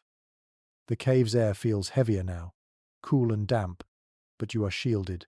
Hides and bodies conserve heat. Fire radiates a faint pulse, and your limbs sink deeper into softness. The rhythm of dripping water continues, a steady counterpoint to your heartbeat. Outside, the storm has quieted. Though the silence is deceptive, predators move silently, and snow muffles sound. Still, the cave muffles time itself, and you are aware only of slow, deepening rest. One curious little finding at certain sites: clusters of sleeping areas often appeared in semicircles facing the hearth. This arrangement may have helped distribute warmth evenly and allowed everyone to watch the fire if they awoke, but it also resembles ritual design, almost like petals around a center. Whether practical or symbolic, the effect must have been profound. To lie down in such formation, surrounded by kin, staring at a shared flame, was to embody unity. You feel it now, lying in the imagined semicircle, fire at your center like a sun within the night. You wonder what dreams came in such long winters. Did hunters chase mammoths across snowfields in their sleep? Did mothers dream of green summers and ripe berries? Did children imagine animals painted on walls stepping down into life? Dreams must have been vivid, stretched by hours of slumber, shaped by shadows and sounds. Anthropologists have proposed that myths may have grown directly from these long dreamscapes. The boundary between night vision and waking tale was thin, and both wove into culture seamlessly. The scholarly community is not unified on whether long prehistoric nights produced lethargy or creativity. Some researchers suggest extended darkness led to torpor, sluggishness, and depressive moods. Others argue the opposite, that long nights gave time for storytelling, art, and reflection, enriching social life. As you drowse here, you can believe both. There may have been nights of dull heaviness, but also nights when imagination soared, sparked by fire and shadow. You roll slightly, stretching legs that ache from crouching during the day's work. The bedding rustles, straw and hides shifting under your weight. Around you, bodies shift as well. Someone coughs softly. Another sighs. A child murmurs in dream. The communal nest breathes, adjusting itself like one large creature. Its warmth is constant, but its sounds are ever-changing, proof that even in deep night, life stirs. An odd but telling detail from experiments with dark retreats, modern studies, where volunteers live without artificial light, shows that many people naturally extend their sleep to 12 or more hours when given unlimited darkness. They also experience more vivid dreams. It seems our bodies still carry ancient instructions. When nights are long, rest deeply. You feel that instruction in your bones now, a pull older than civilization. guiding you to let go fully. The fire pops faintly, startling a brief glance, then quiets again. Its glow seems smaller, but it is enough. Even coals provide a faint circle of safety, light against the vast dark outside. You know that when one sleeper wakes, they will add another branch, reviving flame. But even if no one stirs for hours, the embers will hold, glowing like quiet stars within the cave. That knowledge eases you further. You do not need to stay vigilant every moment. The night will be tended, whether by fire, by kin, or by time itself. You sigh, nestling deeper into your hide, eyes fluttering. The long night wraps you, demanding no hurry, no alarm. In this cave, time is different. Winter teaches patience, teaches surrender. You let your body learn it again, as countless generations did, to slow, to stretch, to rest longer than seems possible. Sleep is not escape, it is survival, a rhythm aligned with the earth itself. Your final thought before drifting deeper is simple. The night is long, but so are you. You can meet it with warmth, with trust, with dreams that outlast the storm. The coals still breathe faintly, a reddish pulse that glows just enough to remind you of fire's presence. Yet another light joins the scene. Through a narrow crack in the stone ceiling, silver filters down, soft and ghostly. Moonlight. It drips into the chamber as though poured from a celestial cup, catching on damp walls, gleaming faintly on spear points, brushing the hides with pale shimmer. You open your eyes wider, and for a moment you forget the cold, the smoke, the predators outside. The cave has become a lantern lit by the moon. It is a well-documented truth that prehistoric people lived in harmony with lunar cycles, long before written calendars existed. Phases of the moon guided hunting, gathering, rituals, and most importantly sleep. The waxing and waning silver globe offered rhythm to lives lived without clocks. Tonight, you see firsthand how moonlight seeps through the crack, marking the passage of time in a silent language. Sleep is no longer only fire's domain, it is guided by the heavens above. You let the glow wash over your face. It is cool, unlike the warmth of flames, but not unwelcome. It softens shadows instead of sharpening them, painting walls in delicate tones. The fire's orange dance becomes tempered by this pale partner. The cave is no longer just stone, it is sky, borrowed and contained within rock. You imagine children waking to see the light and asking questions their parents could not fully answer. What is that silver light? Why does it change shape? Questions that linger even now. A curious little detail from archaeological sites: bones carved with notches that some researchers interpret as lunar calendars. These markings may have tracked phases, perhaps for predicting animal migrations or for timing rituals. Imagine a parent marking a piece of bone while lying awake in winter, counting nights by the moonbeam that entered their shelter. Sleep, then, was not merely drifting off. It was woven with observation, the night sky entering the mind as much as the cave air did. Scholars remain divided on whether moonlight disturbed or enhanced prehistoric slumber. Some argue that bright moons kept families awake longer, sparking stories and art under the glow. Others insist that moonlight aligned rest with natural cycles, nudging bodies into steadier rhythms. As you gaze at the pale beam painting the floor, you find yourself leaning toward both. It is both a stimulant and a lullaby, a reminder of mystery and a gentle cue to rest. The silver glow highlights the outlines of kin beside you. Their faces soften, the harsh lines of exhaustion erased by moonlight's caress. A child's cheek gleams, rounded in innocence. An elder's wrinkles blur into smooth shadows, time itself gentled by this celestial brush. You realize moonlight does not judge it, reveals beauty in everything it touches. No wonder myths cast the moon as a goddess, a mother, a keeper of night. Even without names for deities, people must have felt awe in this light. One unusual observation from ethnohistoric accounts: some communities in later times believed that sleeping directly under moonlight could bring dreams or visions, even madness if too prolonged. You wonder if similar beliefs began here, in caves where silver slipped through cracks. Did mothers tug hides tighter over children, warning them not to gaze too long? Or did they whisper that the moon's light carried stories, guiding dreamers into the spirit world? Both ideas could be true depending on who whispered the tale. The beam shifts slowly as the moon arcs overhead. You watch it move across the stone, from ceiling to wall, from wall to floor, until it brushes near your hand. You extend a finger into it, smiling faintly at the cool glow. Fire warms, but moonlight soothes. They are opposites, yet together they cradle you. One guards against cold, the other against fear. You sigh, letting both wash into your skin. Archaeologists often point out that many cave paintings cluster in areas where cracks or openings admit natural light. Was this coincidence or deliberate choice? Some argue that artists used moonlight to illuminate walls, giving sacred paintings a silver stage. Others suggest that these spots were chosen simply because people noticed the beauty of light there. Either way, you understand the allure. Tonight, even without ochre or charcoal, the walls feel alive under the moon's touch. The scholarly debate extends further. Did the moon govern human sleep cycles even more strongly than the sun in winter? With days so short, nights stretched vast, the moon became the clock. When it rose bright, people might wake and move.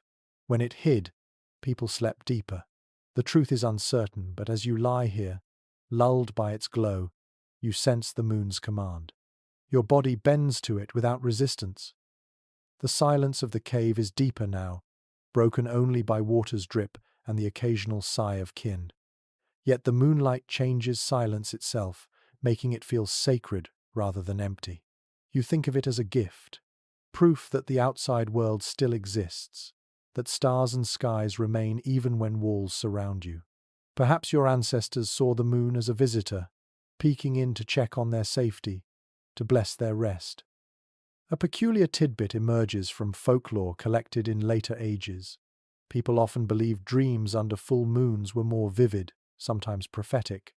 You imagine that tradition beginning here, with a sleeper rolling over in the beam and waking with visions too strange to ignore. Tomorrow, perhaps, they would tell others that the moon spoke through dreams. Stories would grow, myths would root, all seeded by the simple play of silver across stone. Your eyes droop again, though you try to hold them open for a moment longer, unwilling to let the beauty slip away. The cave is hushed, silver and amber blending, warmth and coolness balancing. You feel as though you are cradled not just by stone, fire, and kin, but by the sky itself. The moon watches, steady and timeless, and you surrender to it gladly. Sleep comes not in darkness but in silver.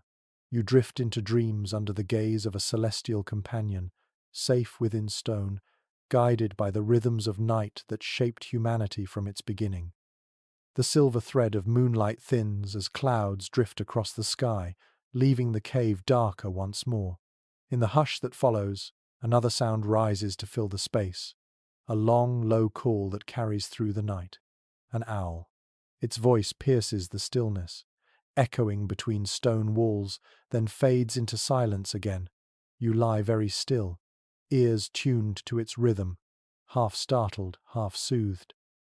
The cry is eerie, yes, but also strangely comforting, like a reminder that life stirs beyond the cave without threatening to intrude.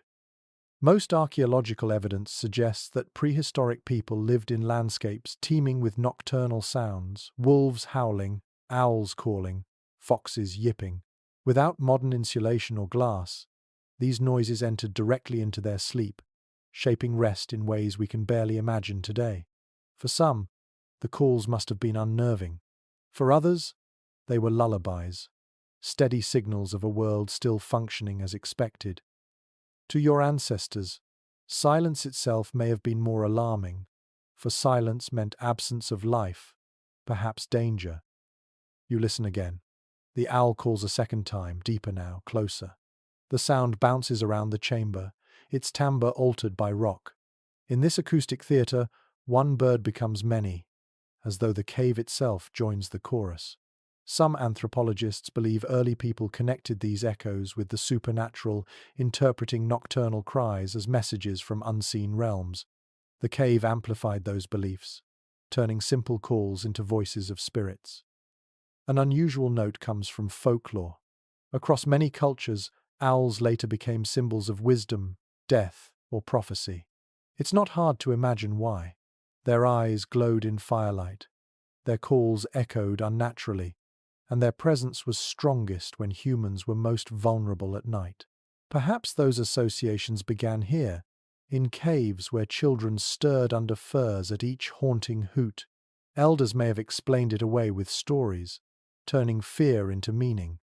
The academic community remains split on whether nocturnal sounds disturbed or supported rest. Some argue that frequent calls fragmented sleep, keeping people in lighter stages. Others suggest these noises blended into a natural soundscape, masking sudden disruptions and helping the brain feel secure. Tonight, lying here with owl cries drifting through the stone, you lean toward the second view. The calls repeat, steady, predictable. They are not interruptions, they are reminders that you are not alone in the night. Your eyes drift half shut as you follow the rhythm. The owl calls, then silence swells, then water drips, then fire crackles. The sounds layer gently, weaving into something larger than any one of them. You realize that prehistoric nights were never silent. They were symphonies composed of elements, animal voices, weather, flame, water, breath. Sleep came not despite the noise, but through it, the body recognizing it as the natural heartbeat of the world. A peculiar detail observed in certain caves. Bones of small birds, possibly owls, have been found near hearths. Whether they were hunted for food, feathers, or symbolic meaning is uncertain. Perhaps feathers lined bedding, perhaps bones rattled in ritual, or perhaps the presence of such birds in myth began with their haunting voices outside, creeping into dreams until people sought to embody them in waking life. You imagine an elder keeping an owl feather as a charm beside their bedding, trusting its voice to ward off danger. Another call rings out, longer this time, resonant. A child whimpers faintly, shifting under the hides. A parent's hand soothes, murmuring low, and the child drifts back to sleep. It is a simple act, but it shows how sound shaped bonds. Families comforted one another against the noises of night, weaving reassurance into shared rest. Even fear became communal, softened by touch and voice. You wonder how dreams absorbed these cries. Did sleepers imagine themselves flying with owls, gliding through forests under moonlight? Or did nightmares form, where glowing eyes watched from branches, unblinking, inescapable? Both are possible. Dreams are porous, and the night's soundtrack bleeds easily into them. Perhaps that is why myths grew so rich, because the line between waking sound and dream imagery was so thin. Specialists who study sleep in traditional societies note that natural noises often cue micro-awakenings without full disruption. You can picture it now. One person stirs at the call, opens their eyes briefly, glances at the glowing coals, then closes them again, reassured. These tiny moments stitch together into a long night's rest, lighter but no less restorative. The owl becomes part of the fabric of slumber, not a tear in it. The fire sighs again, releasing a puff of sparks. The owl answers, as though in conversation. You smile faintly at the idea. Flame and bird talking across the night, two guardians with very different tongues. The cave receives both voices and folds them into its stone body. You are just one listener, drifting at the edge of sleep, carried along by their duet. A curious little finding in acoustic studies. Some caves amplify certain frequencies, making owl calls louder or more resonant than others. It may explain why people felt them so significant. To a child growing up in such a cave, the owl might seem larger than life, its call omnipresent, impossible to ignore. Tonight, as the sound swells in your ears, you feel the truth of it. This bird's voice is not small. It is the night's anthem. Your eyelids sink lower, each call blending more seamlessly with your breathing. The owl cries again, but softer now, or perhaps more distant. You cannot tell whether it has flown farther, or whether you are already halfway to dreams. The cave holds you, cradled between stone and sound, between fear and comfort. Outside, predators pace, snow drifts, branches creak, but within, the voices of night are not enemies, they are companions.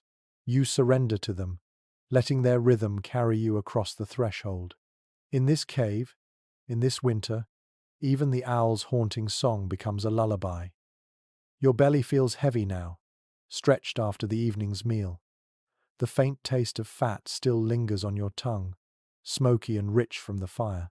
You close your eyes, but the memory of the feast hovers, strips of roasted meat shared hand to hand, marrow cracked from bones, bitter roots chewed slowly, and berries stored from autumn now wrinkled but still sweet. Food does more than fill you, it changes the way sleep settles in your body.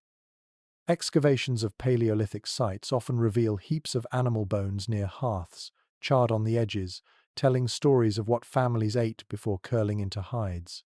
It is generally accepted that diets heavy in protein and fat helped sustain people through freezing winters.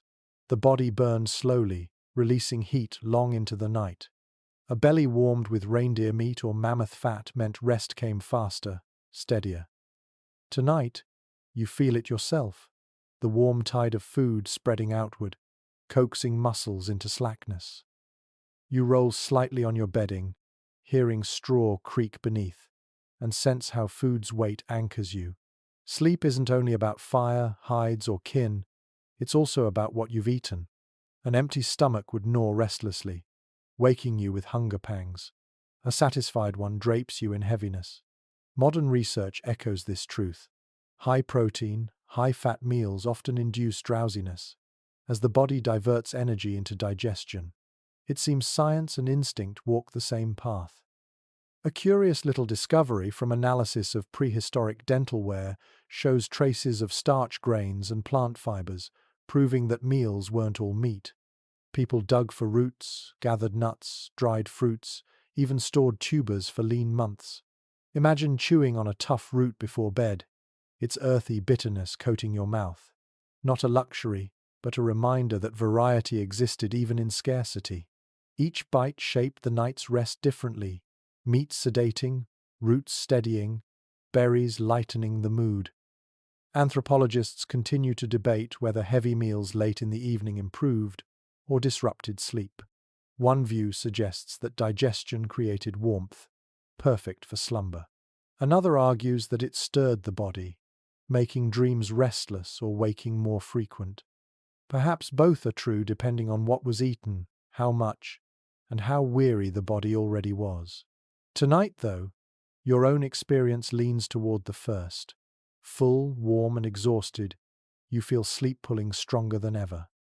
Your mind drifts back to the scene of the meal, firelight flickering over hands tearing meat, grease shining on lips, bones cracked with sharp stones to release marrow, the air thick with the smell of fat dripping into flame, children chewing berries saved in woven baskets, red stains bright against their chins. Even laughter echoing, yes. Even in the harshest winters, meals could bring joy. That joy carried into rest, softening the body's edges. Sleep arrived not just from warmth, but from the memory of sharing, of bellies filled together. An odd observation noted by archaeologists. Traces of pine nuts and acorns appear in hearth ash at some sites. These small foods, easily overlooked, might have been roasted before sleep, releasing nutty aromas. Imagine lying here, nose catching that faint scent, even as eyes flutter shut. Food was not only sustenance, it was part of the atmosphere, woven into the lullaby of smell and taste. You sigh, feeling the heaviness deepen. Your limbs resist movement, your body surrendering to gravity. This is the work of diet as much as bedding. A belly full of fat-rich meat signals your brain to rest, to slow, to conserve. Hunger drives wakefulness. Fullness permits dreams. You realize this is the hidden rhythm of winter nights. Eat, warm, sleep, repeat. The cave was not simply shelter. It was a dining hall, a hearth, a bed, all in one. The scholarly community is not in full agreement on how storage of food influenced sleep patterns. Some propose that groups who managed to store dried meats and roots slept easier, less troubled by hunger. Others argue that scarcity forced fragmented nights, with people waking to snack on small reserves. The truth may be varied. Tonight, in your imagination, abundance reigns. The meal was hearty, the leftovers safe from predators, and so you sink into uninterrupted slumber. You recall the taste of berries last slightly sour, tangy against the richness of meat. They brighten your mouth even now, a final flourish before sleep.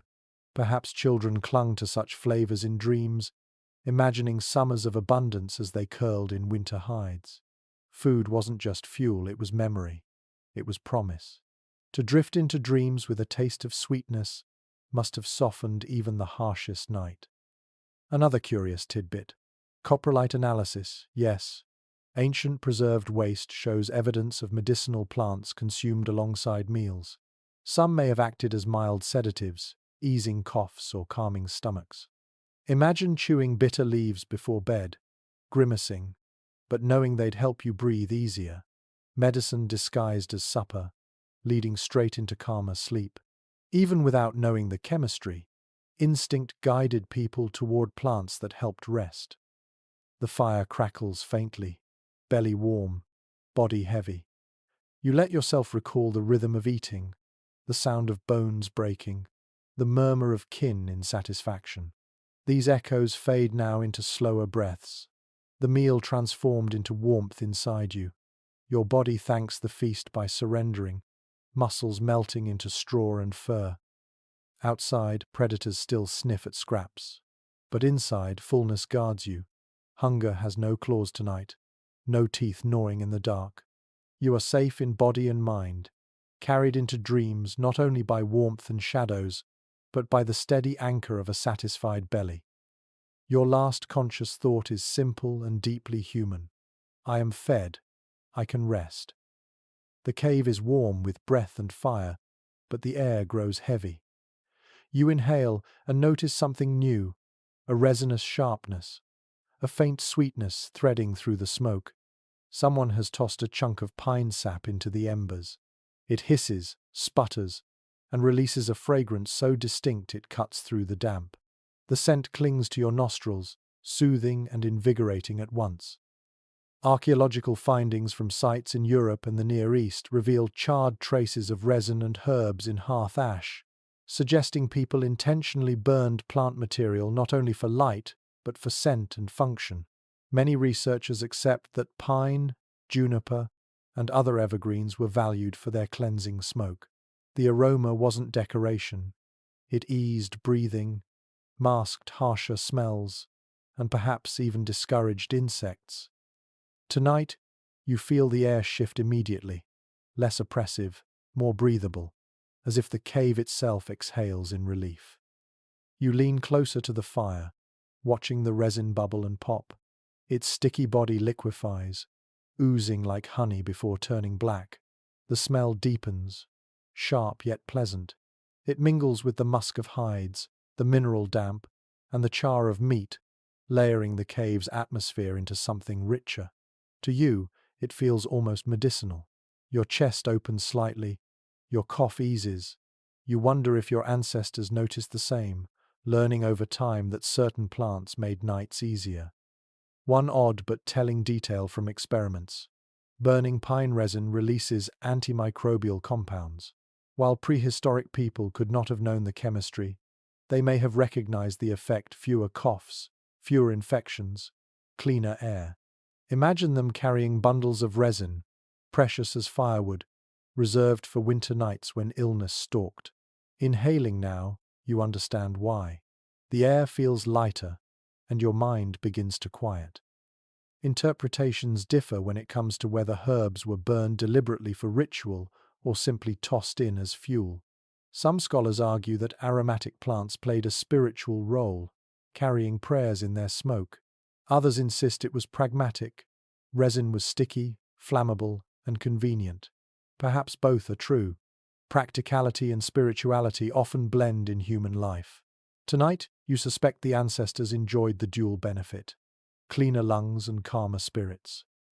The smell triggers memories you don't own but can imagine: long forests of evergreens, needles crunching underfoot, sap sticky on fingers. Perhaps someone gathered the resin earlier in autumn, prying it from bark, saving it for moments like this. A small effort during daylight now ripples into night's comfort. You feel grateful, though you don't know whom to thank.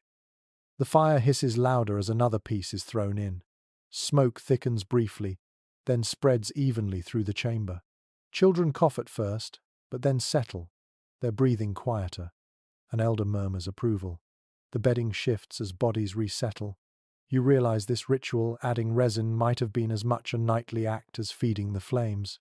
In time, it would become habit, expectation, perhaps even tradition. A curious little discovery at some sites: sprigs of herbs like yarrow and chamomile pressed into bedding layers. Whether for softness, pest control, or scent, their presence hints at a desire for more than bare survival. People sought comfort. Imagine lying on straw fragrant with crushed leaves, the smell lingering as you drift off. It is such a small thing, yet profoundly human. Even in caves, people wanted to breathe beauty. You stretch under the hides, inhaling deeply. The resin's aroma mingles with fatigue, pulling you closer to slumber. Your mind softens. You recall modern traditions: incense in temples, herbs in pillows, oils in lamps. They are not inventions of civilization, they are continuations of something much older. Tonight you smell the origin, raw and primal, yet as calming as any candlelit bedroom. The scholarly community is divided on whether these practices were widespread or localized. Some argue that herbal smoke was a universal tool across cultures. Others believe it was limited, shaped by local vegetation and knowledge. The truth is blurred, yet the result is clear. People discovered that sleep improves when air smells cleaner, sweeter, gentler. You feel that truth seep into your bones as you breathe more easily. You imagine the cave now layered in scents: musk of hides, tang of damp stone, char of meat, and now the bright sharpness of pine. It is a perfume of survival, earthy and grounding. Your eyelids flutter as the fragrance cradles you, a lullaby made of molecules. Sleep feels closer, not forced but invited, as if the air itself is coaxing you to rest.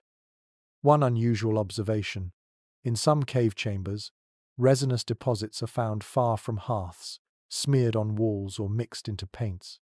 Perhaps resin wasn't only burned but used as binder for pigments, or even as a ritual incense during painting. If true, then every sense, sight, smell, touch was engaged during nightly rituals. You lie here imagining artists coating walls under the same scent you now breathe, their minds sharpened by resin smoke as their children drifted to sleep nearby. The firelight flickers as resin flares bright, a final crackle before softening again. The cave fills with fragrant haze, gentler now, no longer harsh. Your lungs expand easily, and your heartbeat slows. The resin has worked its spell, whether through chemistry or suggestion. Sleep approaches like a tide, steady and unstoppable. You curl deeper into your hide, letting the scent linger. Outside, snow piles higher. Inside, the air is warmer, sweeter, safer. You smile faintly, knowing your ancestors found this comfort long before science could explain it. They discovered that to sleep well, one must not only fight cold but also care for breath. Tonight, you share in that ancient wisdom. And so, lulled by pine and smoke, you surrender to dreams, lungs, and spirit both at ease. The fire glows steadily, resin still crackling faintly, and you turn your head toward a quieter corner of the cave. There, bundled tightly in hides and moss, are the children, small bodies curled against the rock wall, their cheeks ruddy from warmth, their breaths puffing faintly in the cool air. You watch them with a softness that comes unbidden, the way adults everywhere feel when gazing at sleeping children. Their presence makes the cave more than stone and fire. It makes it home. Archaeological excavations often uncover miniature footprints near hearths and bedding, proof that children shared these spaces intimately.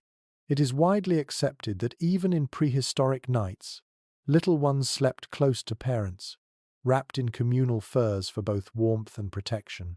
To imagine them placed apart, left alone, feels unthinkable. The dangers of cold and predators demanded closeness. You see it now. Their small hands tucked into their mother's sides, their bodies nested within layers of hides.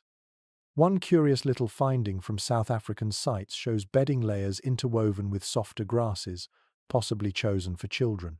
The grasses resisted insects better and made surfaces more comfortable. You picture parents gathering such materials deliberately, giving their children the best place to rest. Even in scarcity, care was abundant. Comfort for the youngest was survival for the group. Debates persist among scholars about whether children's presence in caves shaped the rhythm of adult rest. Some argue that constant waking feeding infants, soothing cries fragmented slumber. Others propose the opposite, that the sound of children breathing reassured parents, easing them into sleep. As you listen to the faint sighs and murmurs from the corner, you lean toward reassurance. The small sounds are not disruptions, they are proof of continuity, of life carried forward. You imagine one child stirring, eyes half opening, whispering for water or warmth. A parent shifts without hesitation, adjusting the hide, murmuring low. The child drifts back almost instantly, comforted by touch more than words. These nightly rituals, small and repetitive, must have shaped bonds as strong as any hunt or feast. Night after night, love expressed itself in gestures invisible to archaeologists, but etched deeply in human memory. An unusual note: in certain burial sites, children were found interred with miniature tools or ornaments, suggesting they were seen as full members of the community from birth.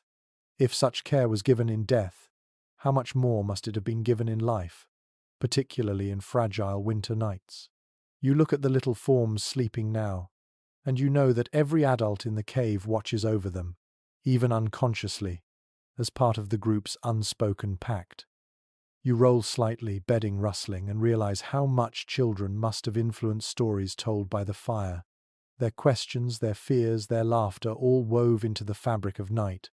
Perhaps parents told tales to settle them, turning predators into mythical creatures, turning shadows into playful spirits. These bedtime stories were as vital as food, easing small minds into rest so the group could rest as well. The echoes of those tales may be the ancestors of the lullabies and fairy tales we know today. Researchers continue to explore whether place spaces in caves, small alcoves with scattered bones, or tools served as daytime corners for children.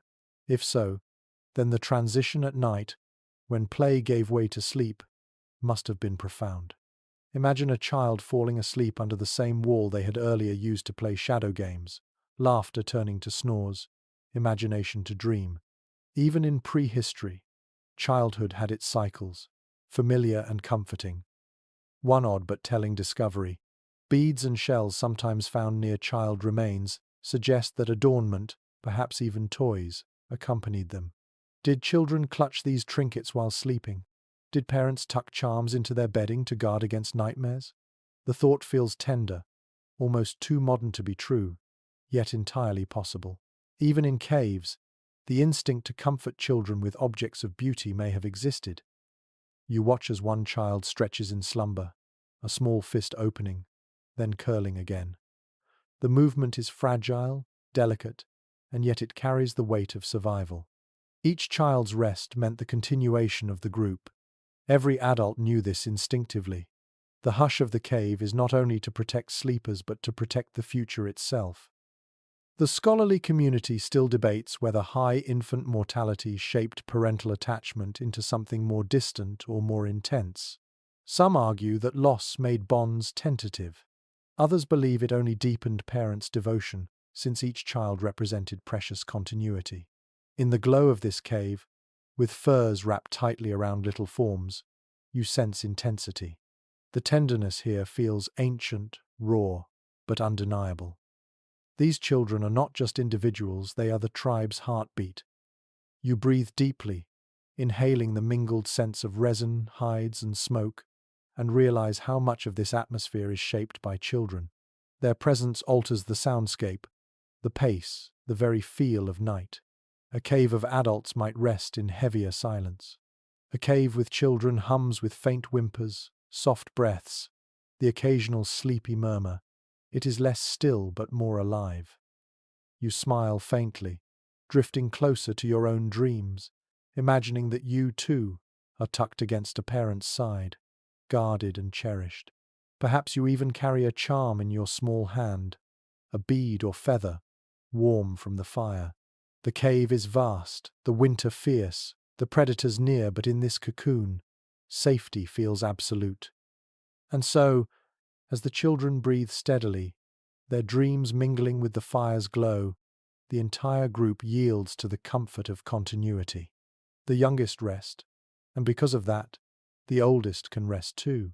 The night stretches on, and with it, the gentle promise of tomorrow.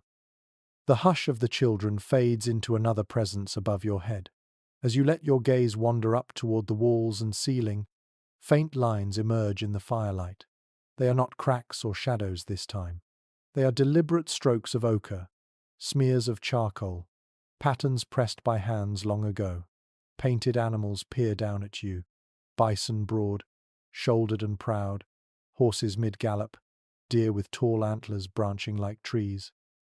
They are frozen, yet alive, their eyes catching sparks of fire as though blinking.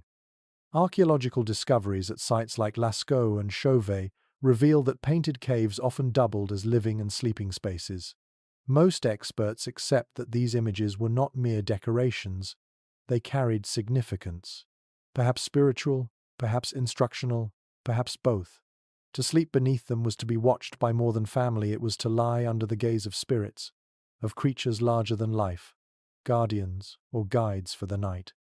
You shift slightly, neck craned back, and imagine how such paintings must have shaped rest. A child staring upward might see not just pigment, but herds of animals marching across stone. An adult, eyes closing, might dream of the hunt more vividly because of these constant images. The cave became not only shelter but also a gallery of imagination, dreams seeded before sleep even began. An unusual detail from certain painted caves. Some images were placed specifically above or near sleeping areas. Archaeologists wonder if this was coincidence or design. Did families deliberately choose spots under bison rather than blank walls, hoping for protection in sleep? Did paintings of predators serve as warnings, reminders even in dreams to stay alert? There is no definitive answer, but the placement itself raises questions that linger in your mind as you lie here beneath the stone herd.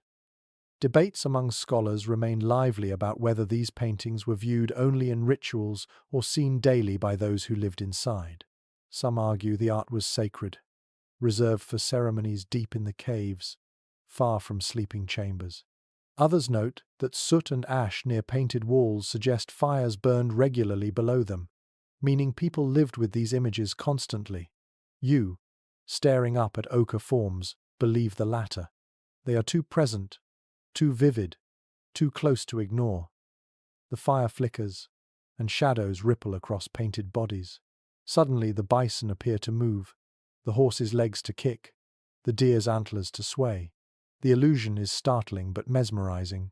Perhaps this was the artist's intention to animate the animals, to blur lines between stone and life. To you, lying beneath, it feels like the beginning of a dream while still awake. A curious little discovery. Some paintings contain multiple legs or overlapping outlines, as if artists were deliberately suggesting movement. Under flickering fire, those forms would have seemed to run. Imagine the impact on sleepers, half drowsy, watching herds migrate across the ceiling. Dreams must have followed naturally, full of motion, full of life. You breathe slowly, letting your eyes linger on the ochre strokes. The smell of resin still lingers in the air, mingling with smoke, as if even the atmosphere honors these images. You wonder if families whispered prayers to the animals before sleep, asking bison for strength, horses for speed, deer for vigilance. Sleep itself might have been seen as entering the animal's world, guided by the painted spirits above. The scholarly community is divided on whether cave art was primarily symbolic or practical. Some see it as magic to ensure successful hunts, others as memory aids, teaching children about creatures of the world. But as you lie here, eyelids drooping, you realize the paintings also served another role. They created atmosphere. They made the cave more than rock. They made it alive, meaningful, safe. Sleep came easier when walls were not blank but filled with presence. One odd but fascinating finding: handprints, red and black silhouettes pressed onto walls, sometimes tiny, belonging to children. Imagine lying beneath your own mark, a handprint you made earlier in the day. Each night, you would sleep under proof of your existence, your place in the world. It is a comfort modern bedrooms rarely match. Tonight, you imagine your palm pressed above, glowing faintly in firelight, keeping watch as you drift off. The animals gaze down, silent, unblinking, yet they seem more alive than many humans you've known. Their stillness hums with power. You feel it seep into you, a reassurance that you are part of something larger, a cycle of predator and prey, of hunter and hunted, of survival itself. The art tells you, you belong, and in that belonging, rest comes freely. You close your eyes at last, though the images remain vivid behind your lids. Bison thunder, horses run, deer leap. They accompany you into the dream world, guides painted not only on walls but in memory. You sink deeper, carried by art as much as by bedding or fire. Outside, the storm quiets. Inside, spirits of animals breathe with you. You sigh, body heavy, mind drifting, and let the painted herd carry you across the threshold into dreams. Snow falls heavier outside, piling against the cave mouth until its silence presses inward. The opening narrows, edges blurred by white. As drifts accumulate, sound itself changes. The howling of wind dulls to a muted hum, as though the cave has been tucked under a blanket. The world beyond grows distant, muffled by layers of snow, while inside you feel wrapped in a deeper hush. Archaeological evidence from high-latitude sites shows that snowdrifts often sealed entrances during winter, sometimes deliberately encouraged by humans piling branches to trap flakes. Scholars generally agree this accidental insulation worked in their favor. Instead of icy drafts sweeping through the chamber, the snow acted as a natural barrier, cocooning families in stillness. You experience it now, the sudden calm when the storm outside can no longer claw its way in. You draw in a breath. The air is cooler, yes, but oddly steady. Without gusts rattling the fire, flames burn more consistently. Smoke curls upward with less turbulence. The entire cave feels calmer, as though the earth itself decided to protect its occupants. You realize snow, once feared as enemy, can also serve as guardian. It keeps out predators too, dulling scents, muting footsteps. A wolf may circle outside, but its approach is softened, almost invisible. One unusual observation from archaeological digs: soot lines on cave ceilings, sometimes thin near entrances, suggesting periods when airflow was drastically reduced. Researchers propose that snow sealed caves so tightly that smoke barely escaped. This may have been both blessing and curse, warmth preserved, yet air heavy with haze. Imagine families balancing gratitude for the muffled quiet with irritation at stinging eyes. Tonight, you taste that balance in your throat, the smoky tang sharper but tolerable against the gift of calm. The scholarly community remains divided on whether snow-sealed caves were sought deliberately or merely endured. Some argue humans welcomed the insulation, adjusting fires to cope. Others believe they viewed blocked entrances as dangerous, fearing suffocation or entrapment. You, lying in your bedding, sense both perspectives. Relief at the muffled world competes with the unease of being sealed away, as if the cave has swallowed you whole. The quiet is profound. The owl's cries vanish. The wolf's howls fade to whispers. Even the drip of water sounds gentler, cushioned by snow.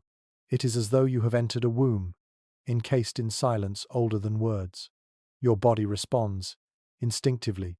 Breathing slows, shoulders loosen, eyelids sink. Sleep finds you more easily in this cocoon of stillness. A curious little note from modern ethnography.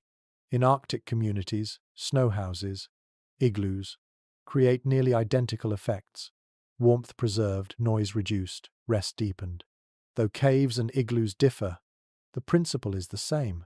Snow, enemy of hunters in the open, becomes friend when walls and roofs harness it. Tonight you share that experience, tucked into a cradle carved by winter itself. The fire glows against the white drift at the mouth, turning snow into a glowing wall of amber. Shadows dance across it, alive yet harmless. Children stir to glance, then smile, reassured that nothing can break through.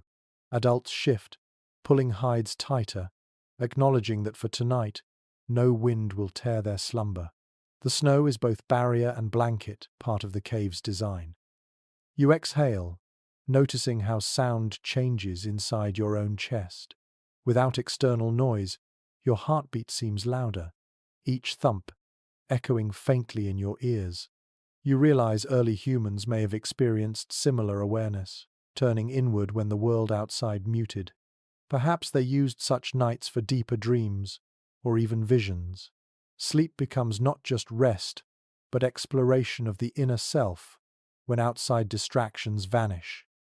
Interpretations differ on whether long, silent nights bred anxiety or peace. Some researchers claim silence heightened fear, making every small cave sound ominous. Others suggest it calmed minds, allowing restorative sleep. Your own reaction leans toward peace. The snow's embrace feels protective. Even the occasional pop of firewood seems gentler, more rhythmic. You feel rocked by the earth itself, as though the cave has become a cradle. One odd archaeological finding.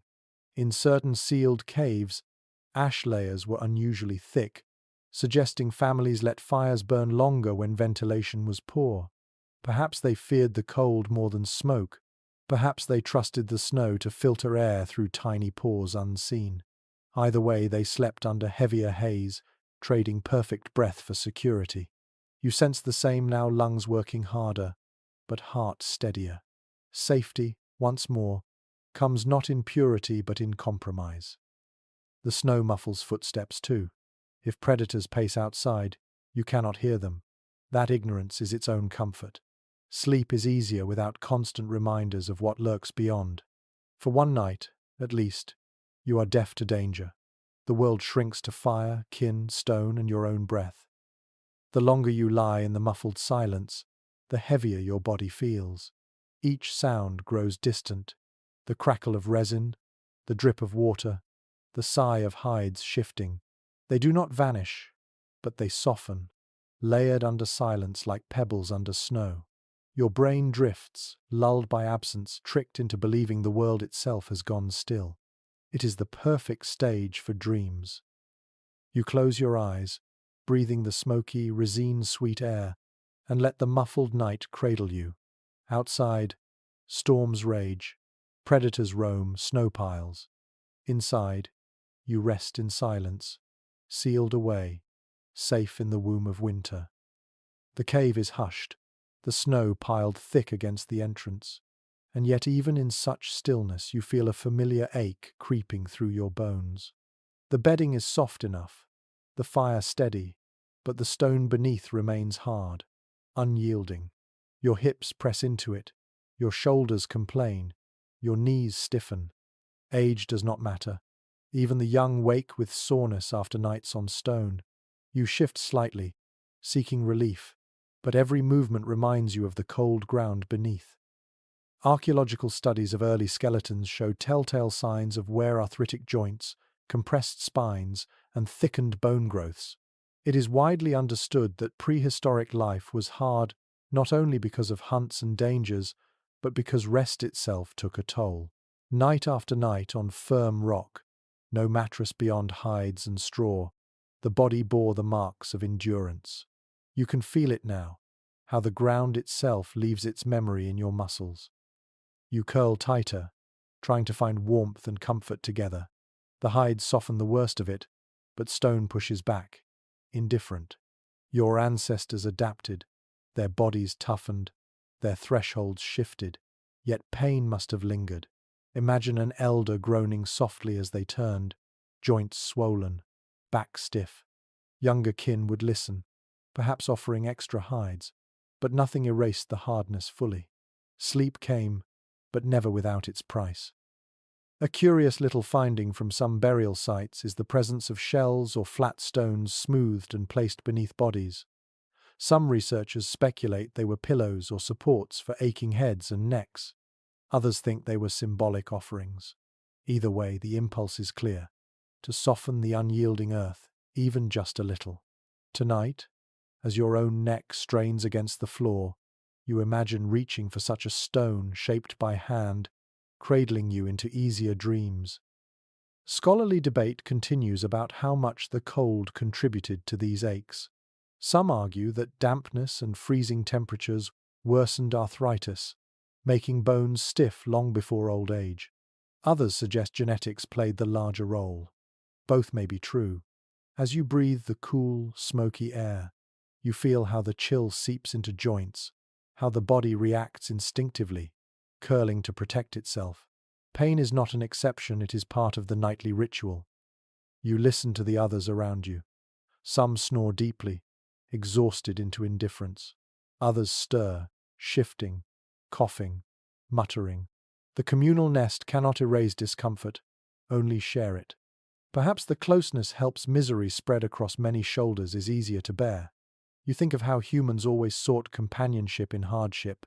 Even now, the groans of kin feel less isolating than your own.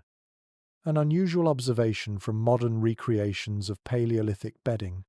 When participants slept on furs and straw, many reported soreness but also surprising resilience. After several nights, their bodies adjusted. Muscles adapted, pain dulled, rest deepened, despite the hard surface. It seems even discomfort, repeated enough, can transform into familiarity. Tonight, you feel that transition beginning. The ache in your hips dulls, your spine relaxes. The body, though stubborn, learns how to rest on stone. Still, you wonder about remedies. Did families rub aching joints with animal fat, warm against skin? Did they heat stones by the fire and press them to sore muscles? Such practices are unproven but imaginable.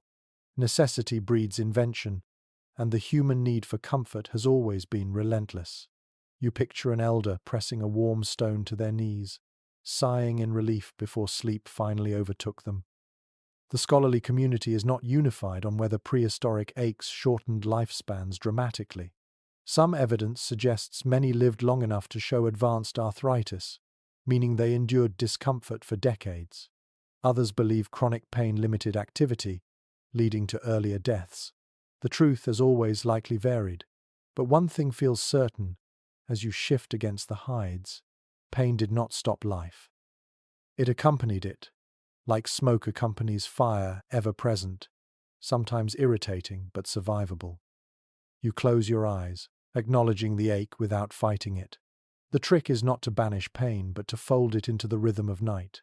The body learns to rest even while sore, to dream even while stiff.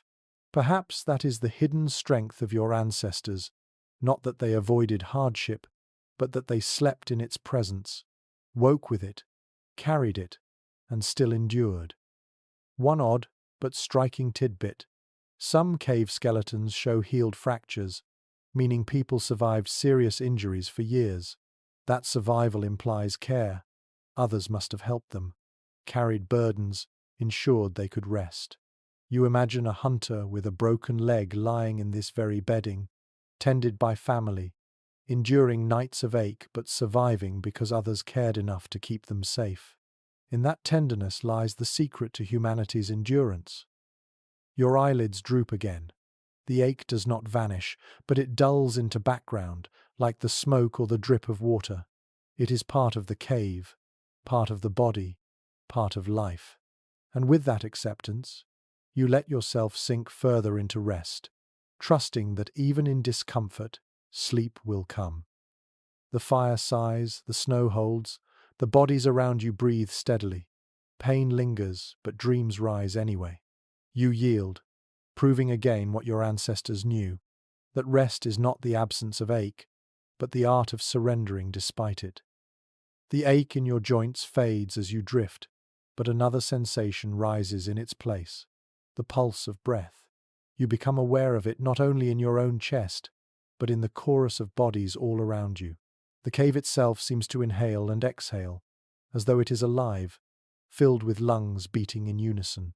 The sound is soft but constant, air moving in, air moving out, woven into the fabric of night. Archaeologists studying prehistoric living spaces often remark on how tightly people slept in relation to one another. It is generally accepted that in such close quarters, the rhythm of breathing became a collective song. One person's inhale brushed against another's cheek, one exhale warmed another's neck. The air was shared, recycled, exchanged countless times in a single night. You feel it now, the faint warmth of someone's breath grazing your skin, the mingling of lungs creating a climate of their own. You notice how your body adjusts unconsciously. Your breathing slows to match the cadence around you, aligning itself with the greater rhythm.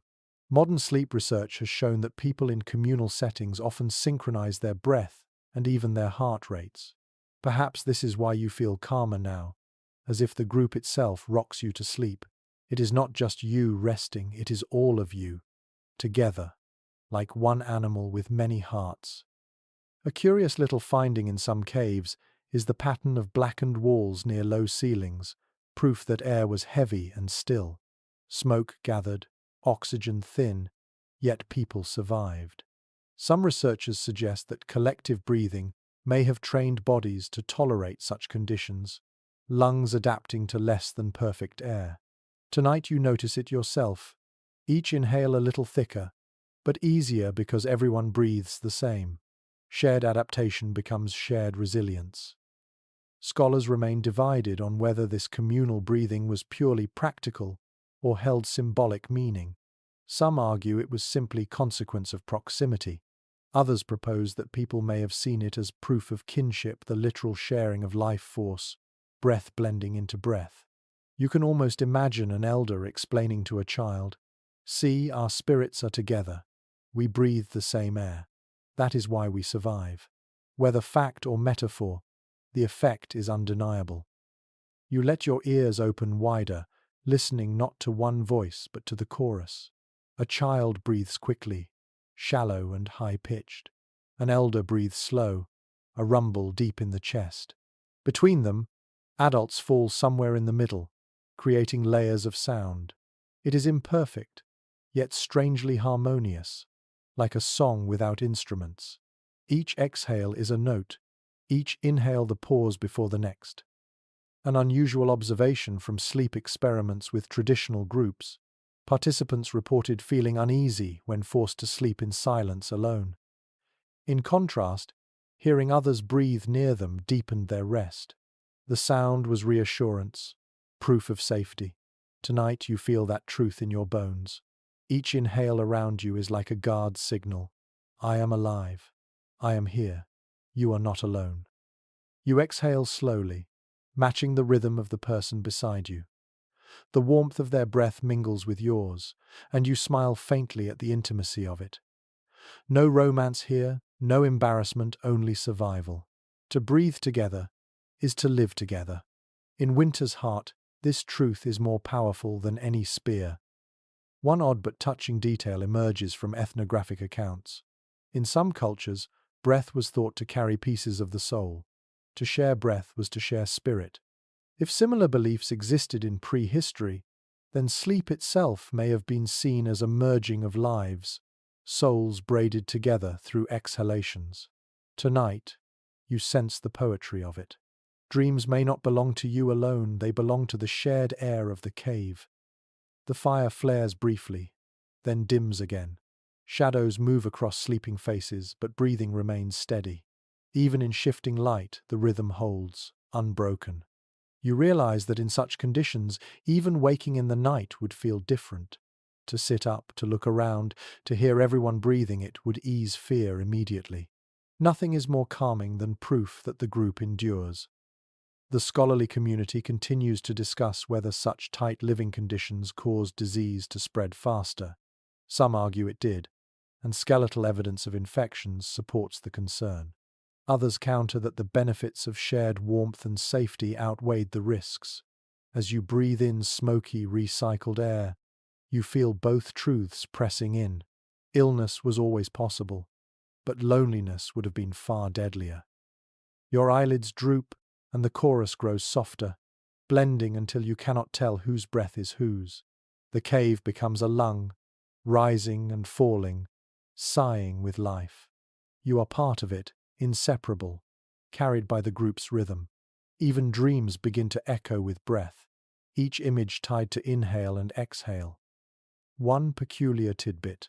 In certain preserved sites, ancient bedding layers are found packed tightly, suggesting people lay so close that their heads nearly touched. Picture the intimacy of that.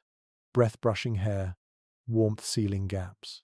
Tonight you imagine lying in such closeness, your cheek against another's shoulder, your breath joining theirs.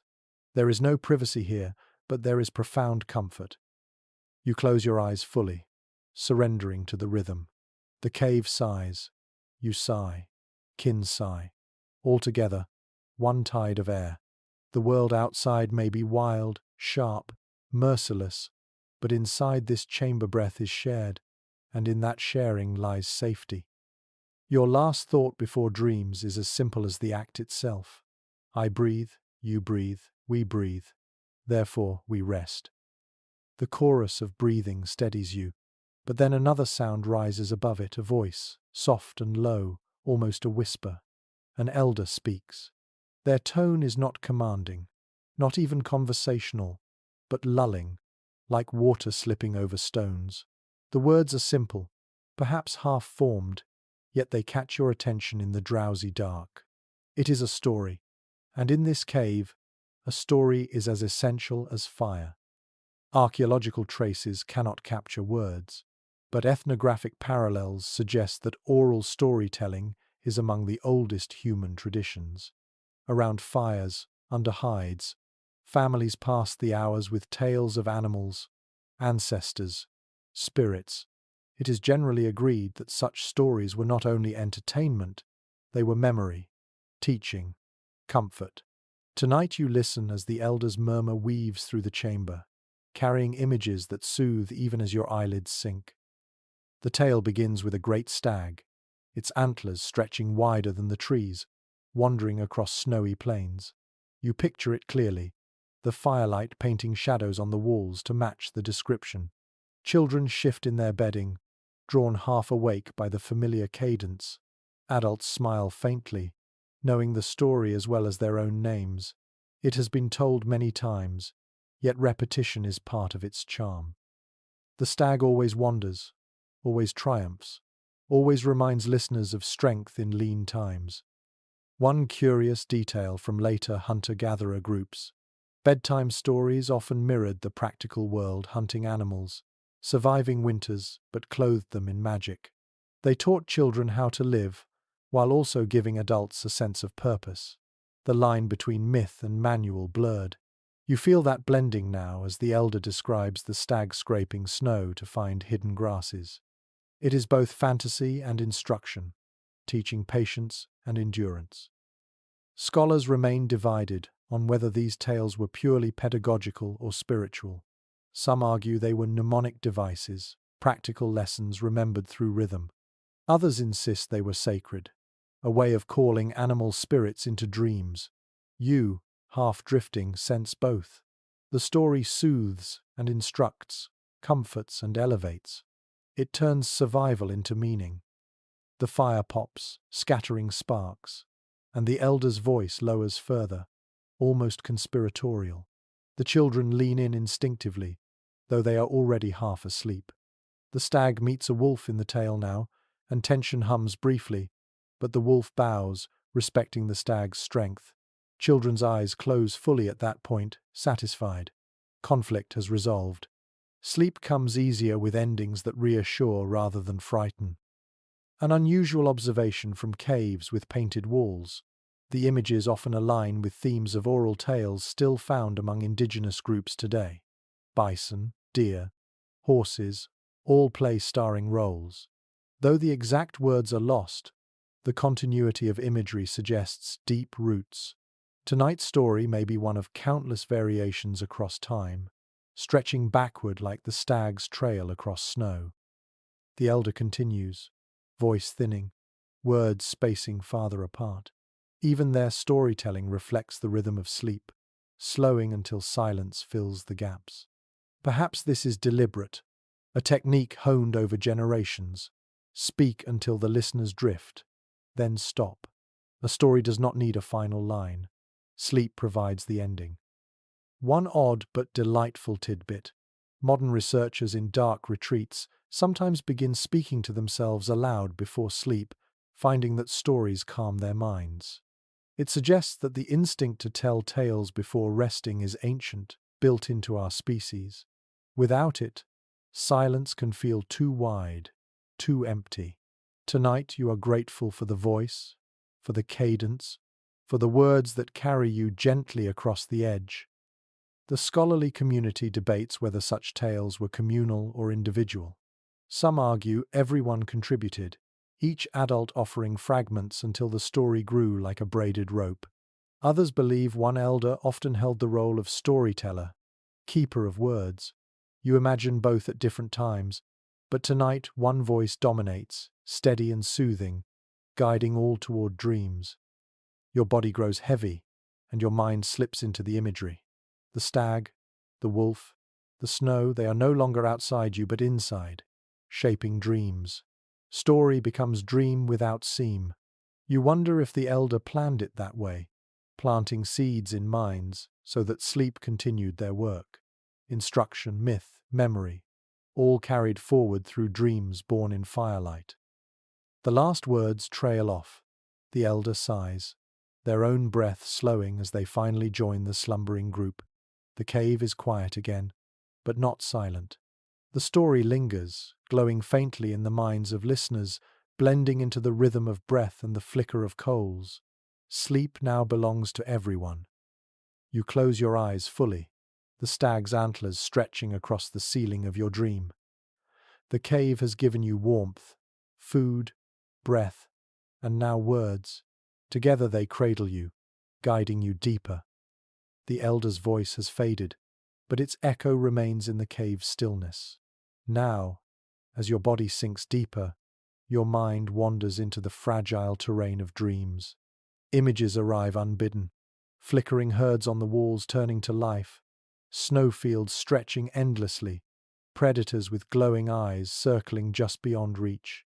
You are asleep, yet not fully surrendered, hovering in the liminal state between wakefulness and dream, where cave life often drifted.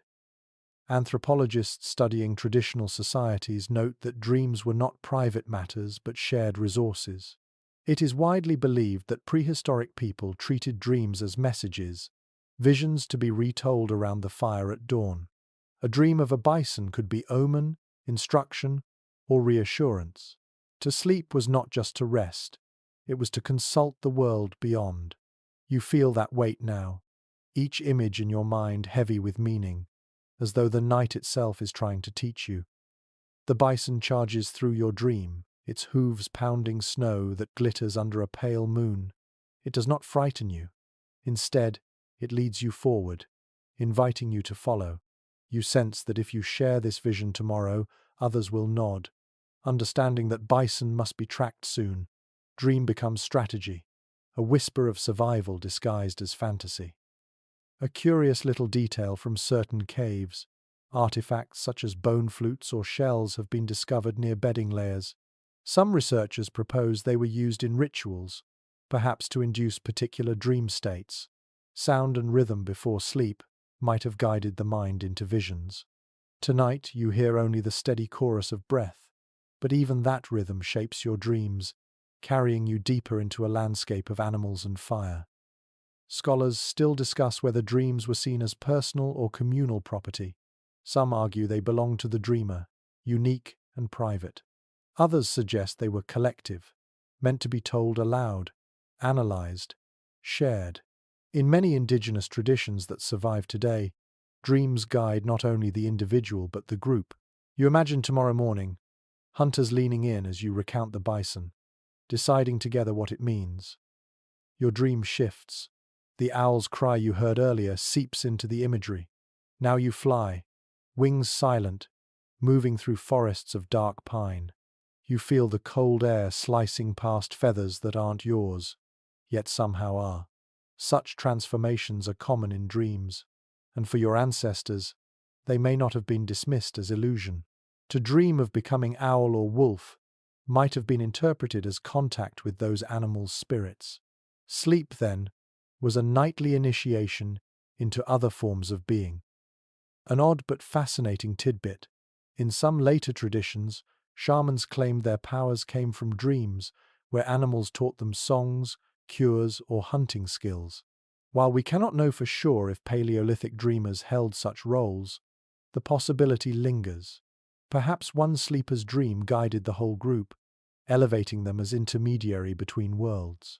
In that case, sleep was not passive, it was active, sacred, a nightly voyage on behalf of everyone. The fire pops, startling you awake for a moment, then you drift again. The dream resumes, now carrying traces of resin's fragrance. You see smoke coiling into shapes, turning into human forms that gesture silently. Are they ancestors? Spirits? Your mind cannot decide, but your heart swells with both fear and comfort. Dreams blur boundaries, allowing the dead to return, the future to arrive early, the impossible to unfold. The scholarly community remains divided on whether such dreams were induced intentionally, with herbs, chants, or smoke, or arose naturally from exhaustion and environment, perhaps both. Tonight, your dream feels natural, yet heightened by resin, smoke, and story. It is not ordinary rest, it is something deeper, a current pulling you where waking thought cannot go. You roll slightly on your bedding, murmuring aloud without realizing it. Others may do the same.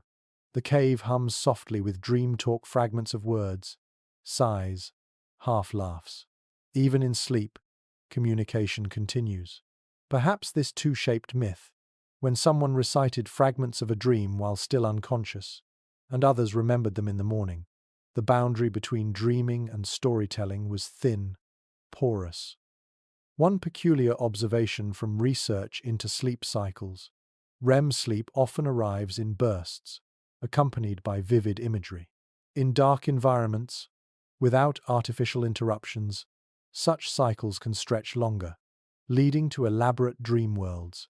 Your ancestors likely spent more time dreaming than modern people do. Imagine the richness of their inner lives, carried each morning into the fire circle. Dreamtime was not escape, it was another form of living. Your dream grows stranger now. The painted deer on the wall steps down, antlers catching firelight, eyes glowing. It turns to you and speaks not in words you know, but in rhythms of breath and sound. You do not understand fully, yet you feel instructed, changed. This is what your ancestors might have called wisdom, even prophecy. Dreams do not need clarity to feel true. You stir, half awake, then drift again, carrying the deer with you. The cave is both cradle and theatre, its walls both stone and canvas, its night both silence and symphony. You are aware of the others sleeping, their dreams intermingling with yours in unseen ways, threads of vision weaving into a communal tapestry. Perhaps tomorrow stories will overlap, proving that dreams were never solitary. You sigh, turning deeper into hides, surrendering to the images. The cave guards you, fire warms you, kin breathe with you, and dreams carry you into realms where animals speak and ancestors walk. Sleep here is not simply unconsciousness, it is an ancient conversation, one you are honored to join. The dream lingers, yet slowly you stir, drifting in that quiet interval where sleep is not whole but neither is waking. The cave around you is hushed except for a faint hiss from the coals. Most bodies lie still, but here and there someone shifts, half roused, scratching an itch, turning over, mumbling. It is the middle of the night, a time when slumber loosens and reshapes itself. Historians of sleep point to an intriguing pattern known as segmented sleep. Without artificial light, many societies naturally broke the night into two phases, with a wakeful interval between. In this gap, people tended the fire, whispered to one another, or sat quietly in thought. Some scholars believe our prehistoric ancestors lived the same way. Tonight you feel it the urge not to fight wakefulness, but to accept it as part of the night's rhythm. You roll slightly, the hides rustling beneath you. A neighbor stirs too, eyes half open, then meets your gaze with a sleepy smile before turning back. No words are exchanged, yet the moment affirms companionship. Even in this pause, you are not alone. The darkness does not isolate, it invites small connections. One curious finding from later ethnographic records is that people often use these intervals for intimacy, not always physical, but emotional. Couples whispered, parents soothed children, friends shared stray thoughts. Imagine the cave in this hour. A murmur here, a laugh there, low voices carried by smoke, dreams just told, worries just soothed, all before the second stretch of sleep descended. The scholarly community debates whether such midnight waking was universal or varied by climate and culture. Some argue it was common in cold winters, when fire needed tending. Others insist it arose everywhere, built into human biology. You cannot decide which view feels truer, but the evidence of your own body tells you this. Waking now feels natural, not disruptive. You sit up a little, gazing at the embers.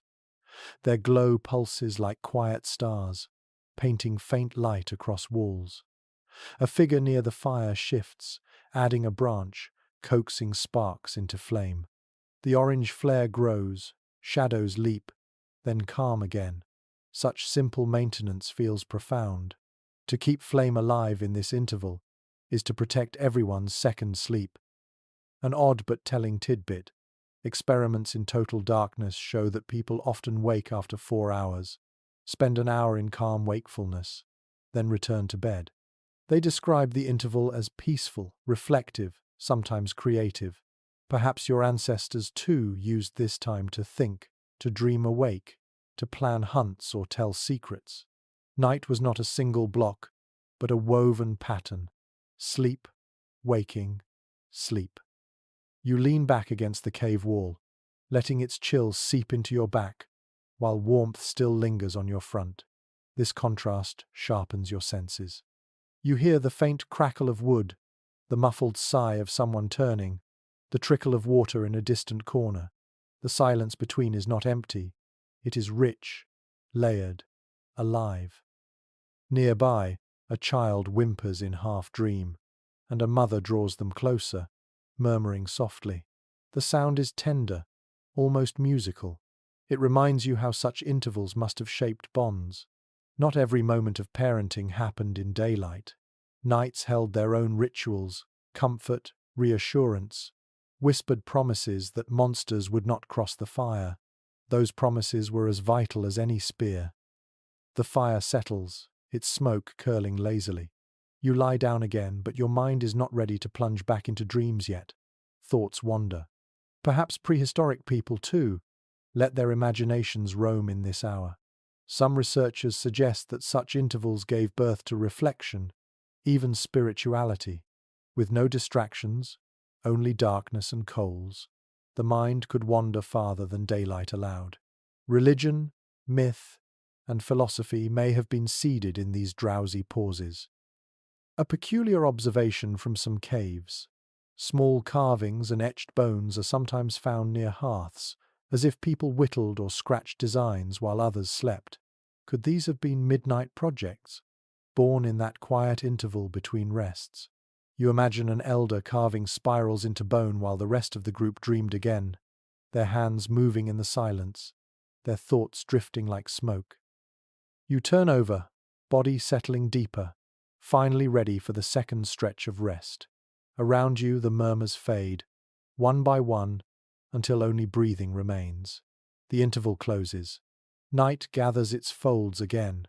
Your eyelids sink, and you slide once more into the current of slumber, trusting that the rhythm will carry you until dawn.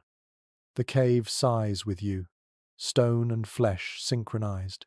Segmented though it may be, sleep here is whole, woven seamlessly by fire, whispers, and silence. The second stretch of sleep draws you down more heavily than the first. Dreams swell again, stranger this time, more vivid, as though the mind, warmed and quieted by the brief waking, plunges deeper into its own river. But before the dreams can fully claim you, something else claims your ears, the rhythm of snores. They rise like waves across the chamber. One begins, low and guttural, from the far side of the hearth. Another joins, higher pitched, almost whistling. Soon the cave is filled with overlapping tones, a chorus of nasal song. It is imperfect and uneven, yet oddly comforting. The noise is proof that everyone sleeps, that vigilance can rest for a while.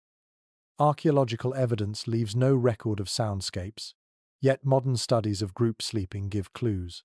It is generally accepted that prehistoric caves would have been noisy at night. Snores, coughs, shifting hides, muttered dream words. Silence would have been rare. To us, accustomed to private rooms, such noise might feel disruptive. But for your ancestors, it was part of the lullaby of life. Tonight you realize it too. The snores blend into rhythm, a background music for dreams. One curious finding in anthropology. In some small-scale societies, snoring is not seen as nuisance but as reassurance. It signals health, proof of steady breathing, proof of life. Imagine parents listening for the snores of their children, sighing with relief when they hear them, or partners resting easier because the rasp beside them means the body next to theirs endures. Tonight, the guttural rumble of an elder sounds almost like a drumbeat, steady and grounding. Scholars still debate whether prehistoric people sought to reduce these sounds or accepted them fully. Some propose that positioning or herbal smoke may have been used to ease breathing. Others insist there was little choice. Noise was simply endured, even embraced. You suspect the latter. In this cave, with so many bodies pressed close, complaints would not last long. Survival demanded tolerance. You shift slightly, hides rustling, and notice how the snores create patterns. One long rumble, then two short wheezes. Another sleeper pauses, breath-catching, before releasing a sigh like a soft flute. Together, they create accidental music. The fire pops occasionally, joining the ensemble. Water drips rhythmically in the distance. Percussion for the night's orchestra. The cave is alive with sound, yet not chaotic, cohesive, strangely beautiful. A peculiar tidbit. Researchers have suggested that exposure to repetitive noise during sleep can influence dream imagery. Perhaps prehistoric people dreamed in rhythm with the snores around them, their subconscious weaving sound into story. Imagine dreaming of drums, rivers, or animal calls, when in fact it was only the breathing of kin. Tonight you feel that possibility, the rumble outside your ear morphing into a dream of thunder. The scholarly community remains divided on whether such noisy nights fragmented rest or fostered resilience. Some argue constant interruption made deep sleep rare. Others counter that the brain adapts, tuning out familiar sounds while waking instantly at unfamiliar ones. That ability remains in us today. A parent sleeps through traffic but wakes at a child's cry. You sense that adaptation sharpening here. The snores fade into background, but if danger stirred outside, your body would snap alert. You smile faintly in the dark. Even the oddest noises can become comfort when shared. A whistling snore becomes a reminder of companionship. A cough reassures you that elders endure. A muttered word proves dreams are active. Altogether, they weave a cocoon of sound, holding you steady in the river of night. One odd but striking observation from experimental archaeology. Volunteers living in cave-like camps often reported that group noises lulled them faster than silence. The sound reminded them of belonging, of being guarded by others. Tonight you share that sensation. The snores are not interruptions, they are anchors. You turn onto your side, hiding your face in fur, and let the orchestra continue. A deep rumble here, a nasal whistle there, a crackle of fire in between. Even your own breath joins, part of the composition whether you intend it or not. The cave hums like a living body, every noise a heartbeat. Dreams return, shaped by the sound. You wander through a forest where trees groan like sleepers and rivers gurgle like snores. The world itself breathes with you. Far from annoyance, the soundscape becomes a companion in dream, proof that even in unconsciousness you are never alone. The fire sighs, the snow holds, the chorus continues. You yield fully now, letting snores and coughs rock you into deeper slumber. The cave is no silent sanctuary. It is noisy, alive, communal, and in that noise lies the deepest comfort of all. The snores fade into the background of your dreams, and when you stir again, it is not sound but touch that commands your attention. A stray foot presses against your calf. A hand drapes across your shoulder. A child rolls closer in sleep. The cave is a nest of tangled limbs, and in the midst of it you feel the closeness more keenly than ever. Archaeological reconstructions suggest that communal sleeping involved unavoidable contact. There were no beds set apart, no private boundaries. Hides overlapped, bodies pressed together, warmth shared instinctively. It is widely accepted that this skin-to-skin closeness was not simply tolerated, but necessary. In freezing winters, heat loss through exposed skin could mean death. Contact was the currency of survival. You shift slightly, feeling how each body molds into the next. Shoulders rest against shoulders, knees tuck behind knees, breath brushes against the nape of your neck. It is intimate yet not romantic, simply the natural state of group living. Even without words, the message is clear. We endure together. A curious little finding at certain Paleolithic sites is the wear on hides and furs, often more pronounced at the edges where people likely tugged and shifted them throughout the night. This suggests that coverings were not individual but communal, passed back and forth, pulled tighter by one, loosened by another. Imagine the nightly choreography, dozens of micro-adjustments, each ripple affecting the group. To rest in such a setting meant surrendering a part of yourself to others' movements. Scholars debate whether such intimacy bred comfort or tension. Some argue it created profound bonds, reinforcing trust night after night. Others suggest constant touch and disturbance may have fueled irritability. Perhaps both are true. Tonight you sense the balance, an elbow jabs slightly too hard, yet the warmth it provides outweighs the annoyance. You exhale and accept, understanding that closeness is never perfect but always vital. The firelight glows faintly, painting faces in amber.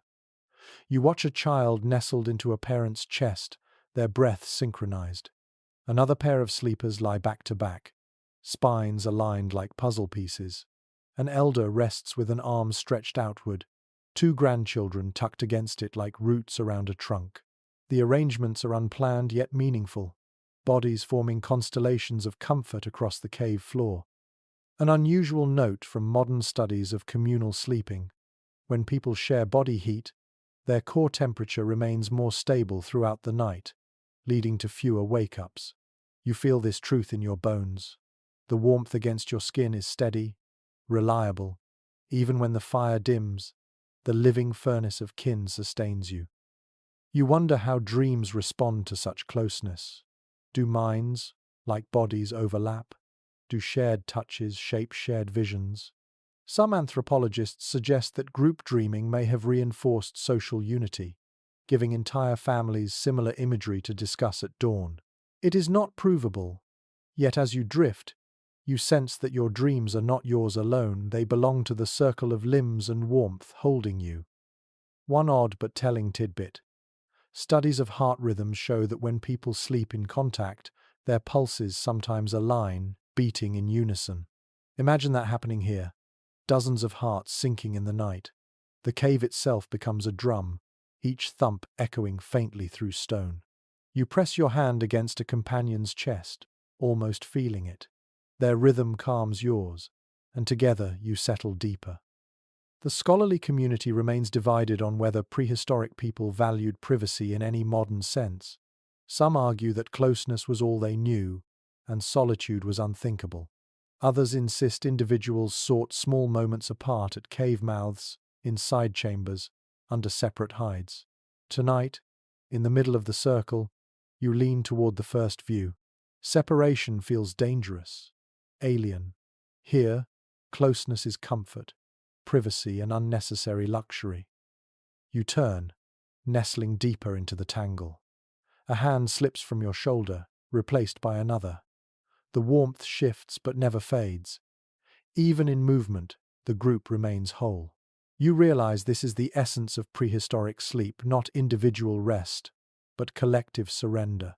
Each body lends itself to the others, weaving a safety net through contact. Dreams return again, shaped by touch. You imagine yourself part of a larger animal, limbs joined, hearts aligned, moving as one. The vision is not frightening but reassuring. To be an individual here is to be incomplete. To be many is to be whole. The fire flickers, snow presses, breath mingles, limbs entwine. You sigh and let yourself dissolve into the nest. Survival lies not in solitude, but in skin against skin, warmth against warmth, dream against dream. And so, held by others, you rest again.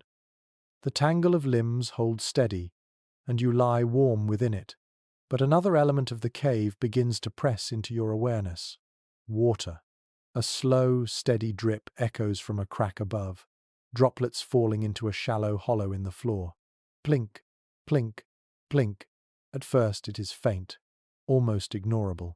But as your ears tune in, the sound grows constant, shaping the rhythm of night. Archaeologists who study cave systems often note that water left behind mineral deposits, stalactites and stalagmites, that grew over centuries from such drips. It is widely accepted that prehistoric families heard these sounds every night, a background metronome of the earth itself. For you, lying here, it becomes both soothing and insistent, a reminder that time is passing even as you sleep. You notice how the droplets alter the atmosphere. The air is damp, clinging to skin, carrying the faint tang of minerals. You breathe it in cool, metallic, almost sharp. Some researchers suggest that such humidity may have irritated lungs, especially in smoky caves. Others argue it kept airways moist, easing breathing in dry winters. You feel both truths at once, a faint heaviness in your chest, yet also relief against the harshness of smoke. One curious little discovery at certain sites: shallow stone basins near bedding areas, filled not only with water but with traces of herbs. Scholars speculate these may have been used for rinsing, soothing, or even rituals before sleep. Imagine dipping your hands into cool mineral water, washing away smoke before curling under hides. Tonight, you picture an elder leaning over the hollow, letting the drip collect, then cupping it to sip before lying down again. The scholarly community is still uncertain whether dripping water was embraced as lullaby or cursed as nuisance. Some argue it provided natural white noise, masking sudden sounds and easing sleep. Others suggest it became irritating, keeping people restless. As you listen, though, the sound folds seamlessly into the cave's orchestra, joining snores, crackles, and sighs. It feels less like intrusion, more like heartbeat, steady and eternal. The drip also fuels dreams. In your drowsy state, the plink transforms into hooves, footsteps, drum beats. Each drop becomes an image, feeding the mind with rhythm. Anthropologists studying dreams in traditional cultures note how environmental sounds often merge into visions. Tonight, your subconscious cannot resist the lure the water leads you into forests, into hunts, into rivers that flow through sleep itself. An odd tidbit from cave studies: some chambers amplify water's drip, turning it into a loud, resonant tone. Explorers report feeling unsettled or mesmerized by the effect, depending on mood. Imagine your ancestors choosing sleeping spots partly for acoustics, favoring corners where water whispered rather than boomed. Comfort in caves was not only about warmth but also about soundscape. Tonight, you are grateful for the softer version, gentle as a lullaby. You reach a hand out toward the drip, though it is too far. Still, the gesture comforts you, as though connecting with the element. Water means survival, drinking, cleaning, cooking. To hear it all night was reassurance that the earth provided. Perhaps that is why some researchers believe dripping water held symbolic weight, interpreted as voices of spirits or ancestors. Falling drops became words of stone, speaking without interruption. The firelight catches the water briefly, making each drop sparkle before it falls. For a moment, you imagine the cave ceiling as sky, the droplets as stars falling one by one. The vision is calming, even holy. You wonder if children staring at the same sight saw magic there, if parents explained it as gifts from above. Sleep, then, would not come into emptiness, but into a world where even water spoke. The scholarly debate extends to whether prehistoric groups attempted to control such drips, diverting them with stones, collecting them deliberately, or leaving them as they were. Some basins suggest human arrangement, others seem purely natural. Either way, the sound endured, night after night, generation after generation. To lie in these caves was to lie under dripping time itself. You curl deeper into your bedding, letting the rhythm merge with your breath. Inhale, drip, exhale, drip. The synchronization feels natural, as though your body wants to align with the cave. Perhaps this was how people endured such environments, not by resisting but by joining, adapting until stone, water, and flesh move together. Dreams creep closer again, and the drip follows you into them. You find yourself beside a vast river, its current slow but endless, each ripple echoing like the cave's hollow. You step into it, unafraid, and let it carry you, knowing the water's rhythm will always guide you home. Back in the cave, the fire sighs, the breath chorus continues, and the drip keeps time. You surrender, letting the cave's elements cradle you together. Flame, smoke, warmth, contact, water, all are lullabies, ancient and eternal. The drip of water keeps its rhythm, but another detail of the cave begins to claim your senses now, the very skin of the walls themselves. In the glow of the embers, you notice their surfaces rough in some places, smooth in others, veined with minerals that glisten faintly. The walls are not lifeless. They carry marks of time, scratches of claws, stains of soot, and patterns etched by dripping water. As you stare, they seem less like barriers and more like silent companions. Archaeologists often note that cave walls were canvases of memory. Not only paintings but also scratches, carvings, and soot streaks preserved the presence of both humans and animals across generations. It is widely understood that families must have slept under these marks nightly, their eyes adjusting to the shapes until they became as familiar as kin. Tonight you share in that experience. The walls are not blank, but alive with stories, some intentional, some accidental. You run your fingers across the stone near your bedding. It is cool, almost damp, and gritty with mineral dust. The texture grounds you, reminding you that this place was shaped long before your arrival. Some scholars propose that people may have chosen sleeping spots according to the feel of walls, favoring smooth hollows for comfort or symbolic niches for protection. You can imagine a parent guiding a child to lean against a polished curve, soothing them with the touch of stone. A curious little discovery in some caves: claw marks preserved from bears or big cats, long before humans entered. To lie beneath them each night must have been humbling, a reminder that this home was once another creature's. Perhaps families turned those scars into stories, warnings, or charms. You gaze at the faint scratches on the wall and wonder if they still hold echoes of roars long vanished. Scholars remain divided on whether humans decorated their sleeping spaces deliberately or treated art and bedding as separate domains. Some argue paintings were confined to ritual chambers deeper inside. Others point to evidence of pigment near hearths, suggesting art surrounded daily life. You, staring at faint ochre streaks above your head, lean toward the latter. How could people resist turning even their sleeping chamber into a gallery? The firelight flickers, casting shadows that animate every crack. A long fissure becomes a snake slithering upward. A round hollow becomes an eye staring back. These illusions are no accident. The walls themselves invited interpretation.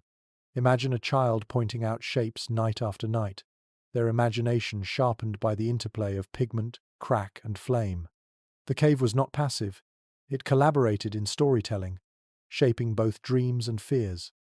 One odd but striking tidbit: in some caves, stalagmites were intentionally broken or arranged, as though reshaped by human hands.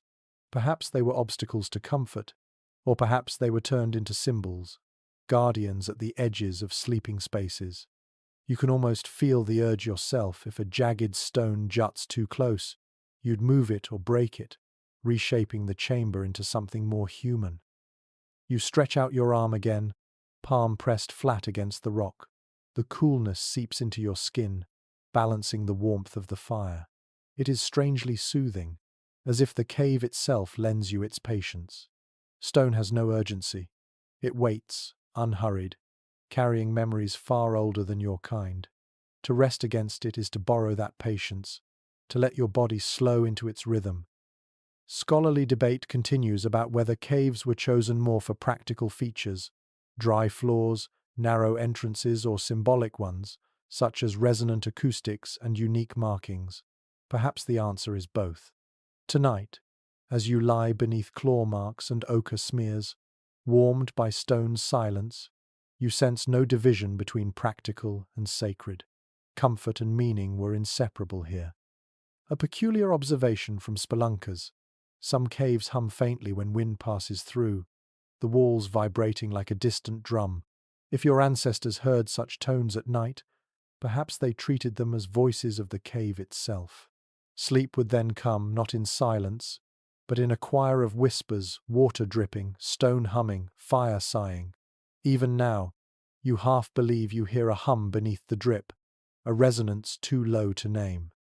The walls cradle you as much as the hides. They lean close, forming an embrace of stone. You do not feel trapped, but sheltered. Their permanence reassures you that even if storms rage or predators stalk, these walls will not falter. They have stood for millennia and will stand long after you. Such endurance seeps into your bones, convincing you that rest is safe. Dreams creep back, shaped by the wall's markings. You see animals etched in cracks, ancestors traced in soot, rivers carved in veins of quartz. The cave is not only a bed, it is a dream machine, feeding your mind images it could never invent alone. Sleep becomes collaborative, woven by stone and fire, body and imagination. Your eyelids sink lower. The last thing you notice before surrendering fully is the way a fissure curves across the wall, resembling a horizon. It feels like promise. Beyond this night, beyond this winter, there is always another dawn. The cave has seen them all.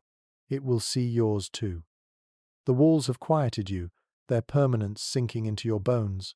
But now another companion asserts itself, the animals that once prowled outside, and sometimes within. Even in sleep, your mind flickers with the knowledge that you are not the cave's only guest. Bears, wolves, and lions once claimed these chambers. Their shadows linger, shaping every dream and every breath. Archaeological evidence confirms that many caves were first home to great predators.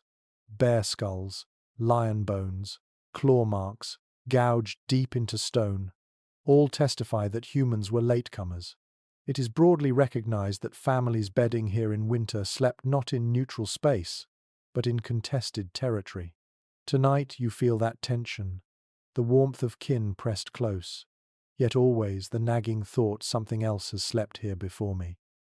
You imagine lying beneath those old claw marks, wondering if the beast might return. Perhaps stories soothed that fear, tales of hunters who defeated lions, or spirits who drove bears away. Perhaps every firelit was both practical and symbolic, a declaration to predators that the cave now belonged to humans. You see it clearly, the flames not only warming hides but also drawing a line of ownership across the chamber. A curious little discovery at Chauvet Cave in France. Alongside human footprints preserved in clay, paw prints of cave bears meander across the same ground. It means, at least once, humans and beasts shared the floor, separated only by time. Imagine sleeping there, knowing your bedding overlies the prints of a predator larger than you. Every snore, every sigh, carries a reminder of what might lurk in the shadows. The academic community remains divided on whether humans actively displaced predators or merely occupied caves seasonally when beasts were absent. Some argue that fire and noise forced bears into other dens. Others suggest humans waited until hibernation or migration left chambers empty. Tonight, curled against the fire, you lean toward the latter. No family would risk bedding where fresh claw marks still dripped blood. Still, fear must have flavored every night. You picture children huddled close, asking if the lion would return, parents answering softly, pointing to the fire as proof of safety. Yet both knew the risk lingered. The cave was never entirely theirs. Sleep came not from certainty, but from fragile trust. One odd but telling tidbit: in some Upper Paleolithic sites, bear skulls were arranged deliberately, perhaps as trophies or protective charms. Some scholars believe they signified mastery over beasts. Others think they were tributes, offerings to keep predators appeased. Either way, the presence of skulls near sleeping areas meant that even in rest, animals remained central to thought and ritual. The fire crackles, and you imagine its glow casting back a lion's reflection. You feel the instinctive tensing of muscles, the sharpened awareness even in drowsiness. This is what your ancestors carried, the ability to half sleep, ears attuned to every rustle. Modern studies of group sleeping show similar phenomena. Someone always wakes at small sounds, the group never entirely defenseless. You realize that predators shaped not only caves, but the very pattern of human slumber. A peculiar observation from bear dens reused by humans. Scratches high on walls show that cubs once clambered there. To sleep beneath those marks might have evoked strange empathy, knowing the enemy's children had once played where your own now curled. Perhaps this blurred fear and kinship. After all, both species sought the same thing: warmth, safety, survival. The cave became a mirror, predator and human chasing identical needs. Dreams respond to that tension.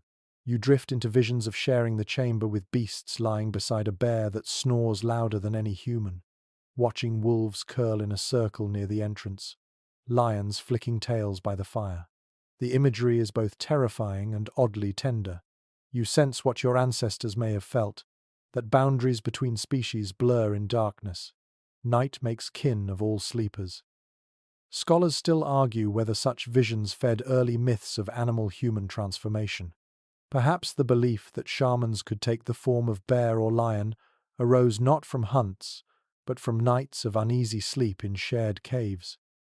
To rest where predators once lay is to invite their spirits into dreams. You feel that possibility now, as though a lion's eyes blink open in the back of your mind, guiding you deeper into slumber. The fire wanes, shadows stretch, and the predator presence thickens, yet you do not panic. Instead, you accept it as your ancestors must have. Sleep comes not from banishing fear, but from embracing it, folding it into the fabric of night. The cave is shared: stone, water, human, beast. Safety lies not in domination, but in coexistence. One final reflection drifts across your thoughts. Perhaps the best sleep was not when predators were absent, but when their memory lingered. For in that tension, vigilance sharpened, bonds tightened, stories deepened. To dream of beasts was to remember your place in the chain of life. You close your eyes, heart steady, accepting both the comfort of kin and the shadow of lions. Together, they cradle you. The memory of beasts drifts away, leaving you with another awareness: the slow return of light. You stir, lids heavy, to see the faintest glow pressing at the snow-sealed entrance. It is not yet dawn, but something changes in the darkness, a subtle lifting, a thinning of shadow. The night has stretched long, and now its fabric begins to fray. Archaeologists who study daily cycles note that without artificial lamps, prehistoric people measured time by firelight and the natural rhythm of dawn and dusk. It is generally understood that sleepers often stirred well before sunrise, roused not by alarms but by the shift in air, the change in tone. You feel it now, that delicate cue, as if the cave itself exhales and hints that morning will arrive. You roll slightly, bones stiff from the night. Around you, others begin their own slow wakening. An elder coughs gently, a child mutters in dream speech, someone stretches with a crack of joints. The group does not wake all at once, but in ripples, one body nudging another into awareness. It is communal, even in rising. A curious little finding from cave excavations. Layers of ash suggest that embers were often rekindled in the grey hours before dawn, fires coaxed back to life for warmth and light. Tonight, or rather this morning, you watch the same one adult rises, hair tangled, and nudges the coals with a stick, feeding them with dry twigs until sparks flare. Soon orange glow swells again, painting faces with the first warmth of day. The academic community remains divided on whether mornings in caves were rushed with activity or slow and deliberate. Some argue that hunters rose early, eager to seize daylight. Others believe winter mornings were languid, conserving energy until light truly arrived. You sense truth in the latter. No one leaps to their feet. Bodies stretch, yawns echo. Time itself seems patient. The snow at the entrance glows faintly golden now, firelight and dawn colliding to turn the barrier into a luminous wall. Children gaze at it with wonder, whispering as though spirits are behind it. You smile, realizing that for them, each morning is a miracle. Night has not trapped them. The world continues. Light returns. One odd but telling tidbit. In some ethnographic records, waking rituals included sharing dreams immediately upon rising. You can picture the same here, adults murmuring about visions of bison or deer, deciding together if the dreams carried meaning. Perhaps hunts were planned or postponed based on these morning exchanges. In this cave, sleep and wake are not separate realms, but threads woven tightly together. You rise enough to sit, pulling hides around your shoulders. The air is crisp, your breath visible again. Smoke lingers, curling lazily upward. The dripping water continues, steady as ever, proof that some rhythms never stop. The snores fade into grumbles, the chorus shifting into morning noises. Scholars speculate on whether waking in such communal settings bred patience or irritation. Some argue it strengthened bonds, each morning a reminder of shared endurance. Others suspect tempers frayed, elbows jabbed, snores cursed under breath.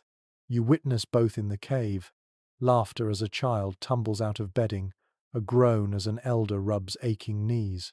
Humanity is never tidy, even in survival. An unusual observation from later hunter-gatherer groups.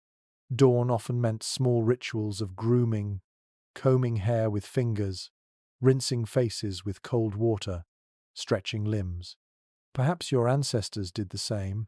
You imagine them leaning toward the drip, splashing faces, rubbing soot from skin. Even in hardship, there is dignity in preparing for the day. The cave brightens gradually, shadows retreating. The paintings above bison, horses, deer reappear in clearer light, their forms steady after a night of flicker. You gaze at them and realize they too are part of waking. They are reminders not only of dreams but of tasks waiting outside. The animals return, not in fantasy but in reality, their herds still roaming beyond the snow. One peculiar tidbit: in some preserved hearths, morning fires contain bits of bone and fat, suggesting small meals shared at first light. You imagine now the group reaching for scraps left from the night before, chewing slowly, fueling bodies for another day. The flavors of smoke and ash linger, but hunger makes them welcome. The scholarly community is not in agreement about whether early mornings in winter were filled with hope or dread. Some suggest they symbolized renewal, proof of survival through another night. Others argue they carried heaviness, a reminder of the day's struggles ahead. You sense both currents in the cave. Relief mingles with resignation. Sleep has ended. Endurance begins again. The children rise first, always restless. They scurry toward the glowing wall of snow, pressing small hands against it, laughing at the cold. Their joy is infectious, proof that even in harshest winters, life holds play. Adults follow more slowly, eyes still heavy, bodies sore but ready. The rhythm of night yields to the rhythm of day. You inhale deeply, feeling the cave's air shift as bodies stir, as fire revives, as dawn asserts itself. Sleep has carried you, dreams have guided you, and now waking asks for your presence. You stretch, bones creaking yet heart steady. The cave has given you another night of protection. Morning thanks must follow. Your gaze lingers on the faint light, edging past the snow barrier. Soon someone will clear it, and the outside will return cold, vast, merciless, but real. For now, though, you savor this in-between moment, where night has not fully gone, and day has not fully arrived. It is a pause, a breath, a reminder of continuity. You close your eyes briefly once more, leaning into hides, listening to laughter, coughs, crackling fire, and dripping water. Even in waking, the lullaby continues. The cave remains alive, carrying you from one cycle to the next. The faint dawn has grown stronger now, pressing insistently at the blocked entrance. The snow that once insulated and guarded you now glows like a lantern wall, pale gold seeping through cracks. One or two adults move toward it, scraping with antler tools and sticks, breaking a path back to the waking world. The muffled hush that held you all night begins to crackle and shift. Archaeologists studying seasonal camps note that such clearings of snow or brush often marked the true start of day. It is widely accepted that families would slowly reopen the cave, letting in air, light, and the sense of the outside. You see it here, the pile of white crumbling inward, cold gusts rushing across the chamber. The shift is jarring after so many hours of warmth, yet invigorating. You pull hides tighter, shivering, but your eyes brighten. The world beyond is returning. Outside lies hunger, hunting, hardship, but also possibility. The cave has done its duty, cradling you through another night. Now its role shifts from womb to shelter, background for daily work. A curious little discovery at some Ice Age sites. Traces of footprints around entrances suggest that people often lingered there at first light, adjusting slowly to the day's glare. Imagine them stepping cautiously into snow, blinking at the vast horizon, stretching cramped muscles. You can almost feel that impulse in your own legs, eager yet hesitant, caught between safety and necessity. Scholars continue to debate whether prehistoric mornings inspired awe or dread. Some insist dawn was celebrated, proof of survival. Others argue it brought anxiety, the weight of tasks pressing in. You sense both currents as you watch the group stir, children laughing at snowflakes drifting inside, adults groaning at the thought of labor. Life was never simple. The fire flares once more as someone adds resin-rich wood, ensuring warmth for those who remain. The chamber glows brighter now, its painted animals vivid again. You glance at them, and they seem different in daylight, less like spirits, more like reminders. Hunt, endure, adapt. The night's dreamlike guardians transform into the day's practical guides. One odd but striking tidbit. In some caves, marks of repeated scraping on walls near entrances suggest deliberate rituals of greeting or farewell to the outside world. Perhaps each morning, gestures honored the cave before departure, thanking it for safety. You imagine touching the wall yourself, pressing palm against cool stone in silent gratitude. The group begins to move in earnest. Hides folded, ashes stirred, children bundled. You sense the rhythm of transition, the long stretch of sleep giving way to action. Yet beneath it all lingers a quiet wonder that such sleep was possible at all, in a world of storms, beasts, and hunger. The cave, the fire, the bodies of kin, the whispers of story and dream, all conspired to make rest not only possible, but profound. The scholarly community often reminds us that survival was not only about spears or hunts, but about resilience of spirit. To sleep soundly, even one night, in such conditions was an act of triumph. Your body has felt that truth across these hours. Ache, closeness, noise, warmth, fear, and comfort blending into one tapestry of endurance. You stand now, stretching tall, feeling the stiffness of stone-born rest in your joints. Yet beneath it lies strength, renewed by hours of surrender. Your ancestors knew this secret well, that sleep, even imperfect, restores courage to face another day. Children rush to the entrance, squealing at the brightness outside. Adults follow, cautious, checking for tracks of wolves or bears. The world is waiting, merciless but beautiful, harsh but sustaining. The night has prepared you for it, one dream at a time. One peculiar reflection. Modern research shows that restorative sleep strengthens memory, decision-making, and creativity. Imagine how those gifts shaped the first humans. Each night of dreaming may have sparked new ideas, tools, strategies, symbols that carried them further. Perhaps the very progress of humanity was born not in hunts but in sleep-filled caves. You glance back once more before leaving. The fire smoulders, the walls gleam, water drips, soot lines glow faintly. It is not just shelter, it is archive, temple, womb, a place where survival intertwined with meaning, where rest became a form of prayer. To sleep here was to belong, not only to family but to earth itself. And now, as dawn brightens, the cycle completes. You step toward the light, hides around your shoulders, body renewed. Another night has passed, another day begins.